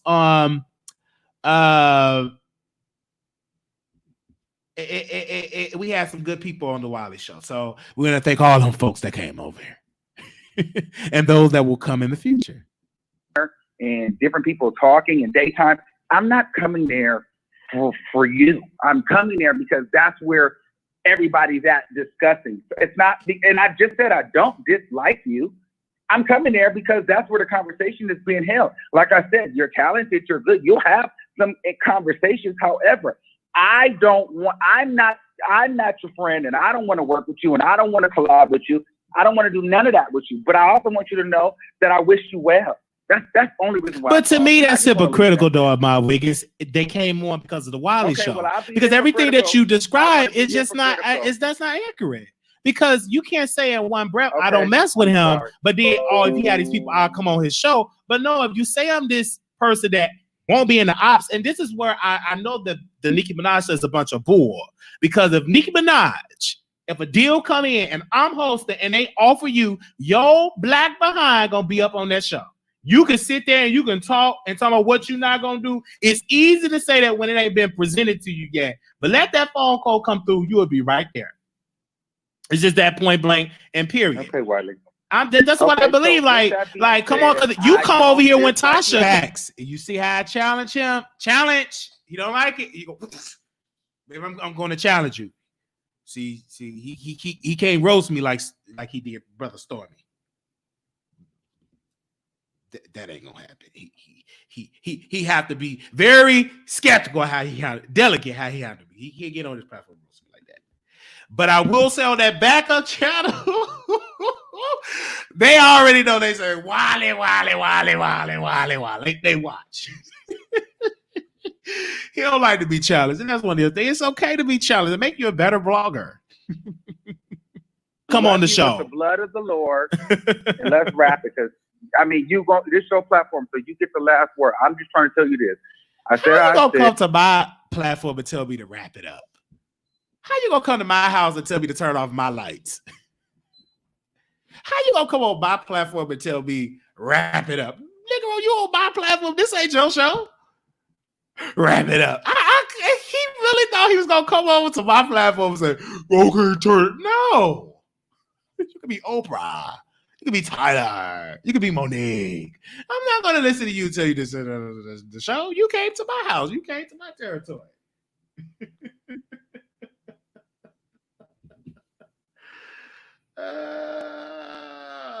No. All right, let me go ahead on and a little bit more of this. Oh, y'all watch. We got 100 million watching. It is what it is. But you do have control issues, Armon Wiggins. One of your things, bro, you have control issues. You want things done your way. And you have to be honest. Okay. When things don't go your way, you don't like it. Right now, are you going to make me hang up? Is that what you want me to do? Or can we just end Baby, you can hang up. You do have control. Dang on, Wiley. You said that. Look how that look. When I give you that look, I'll go in. Okay. When I gave him that, I need to screen record that. When I gave him that control issue, you're gonna make me hang up? Because that's too truthful. Baby, they was dispatching Richard. They was calling Richard. Help my mind to drag Wiley. I ain't got no problem with Richard. Richard give me publicity all on station here. I don't have no problem with that, brother. Because I'm not. Please don't start. I'm not attacking you, so please don't start trying to come for me. Okay? No, I'm just being honest with things. But this is me being honest with you, and you know it. When things don't go your way, but you don't like it. No, I'm saying that you can have it. Like, I'm not here to argue with you. I told you we're cool. I don't dislike you. I support you. I think you're talented. I think you'll go far. That's it. I mean, I apologize for calling you cockeyed. But Armon Wiggins from this day forward, if I do something and you try to do commentary on my show, give me the same respect by putting respect on my show. Period. That's all I ask. Put respect on my name, because if you say you have all this integrity, that you have this show, if you see a story and Wiley is reporting on it and you got it from the Wiley Show, then put respect on my name. It's just that simple. I work hard to get exclusive. It's not easy for me to get exclusive on the show. And so give me the respect that I'm owed. If I do a story from you, I will give you the credit. Anything else? It's about the respect. Put respect on my name. That's that. That to me. Yes. That's what I want. I gotta go eat my sandwich. Yeah, go ahead, because that's all. Now you gotta go eat your sandwich. Yeah, okay, Tasha, Armon Wiggins. Okay, Tasha Wiggins.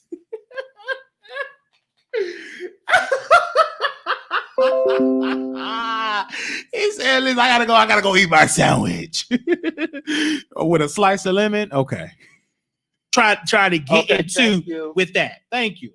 That's it. Have a nice day, y'all. Thank you, Armon Wiggins, for coming on the show. Love you. And that's what it is. We had a. All right. So he had to go eat his sandwich, and that was the end of that. And the reason why we played it in its entirety is because, it's good to be playing it and stuff like that. I didn't plan this live being a 3-hour live, but hey, this is what we do over here at the Wiley Show. So thank you all for blessing us today with y'all donations. Y'all make me do a lot, and I spend my off days working on YouTube, right? I work very hard, work a day job, and I also do this job. And I thank God for the ones that are listening to us. Thank you all. Did anybody want to say something before I close this live out?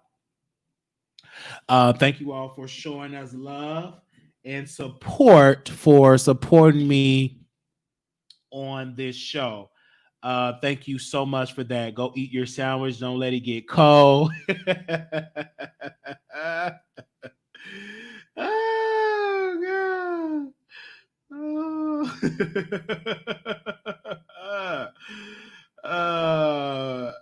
Oh, God. Hold on 1 second. Anybody want to say something before I go? Oh, I'm glad. All right.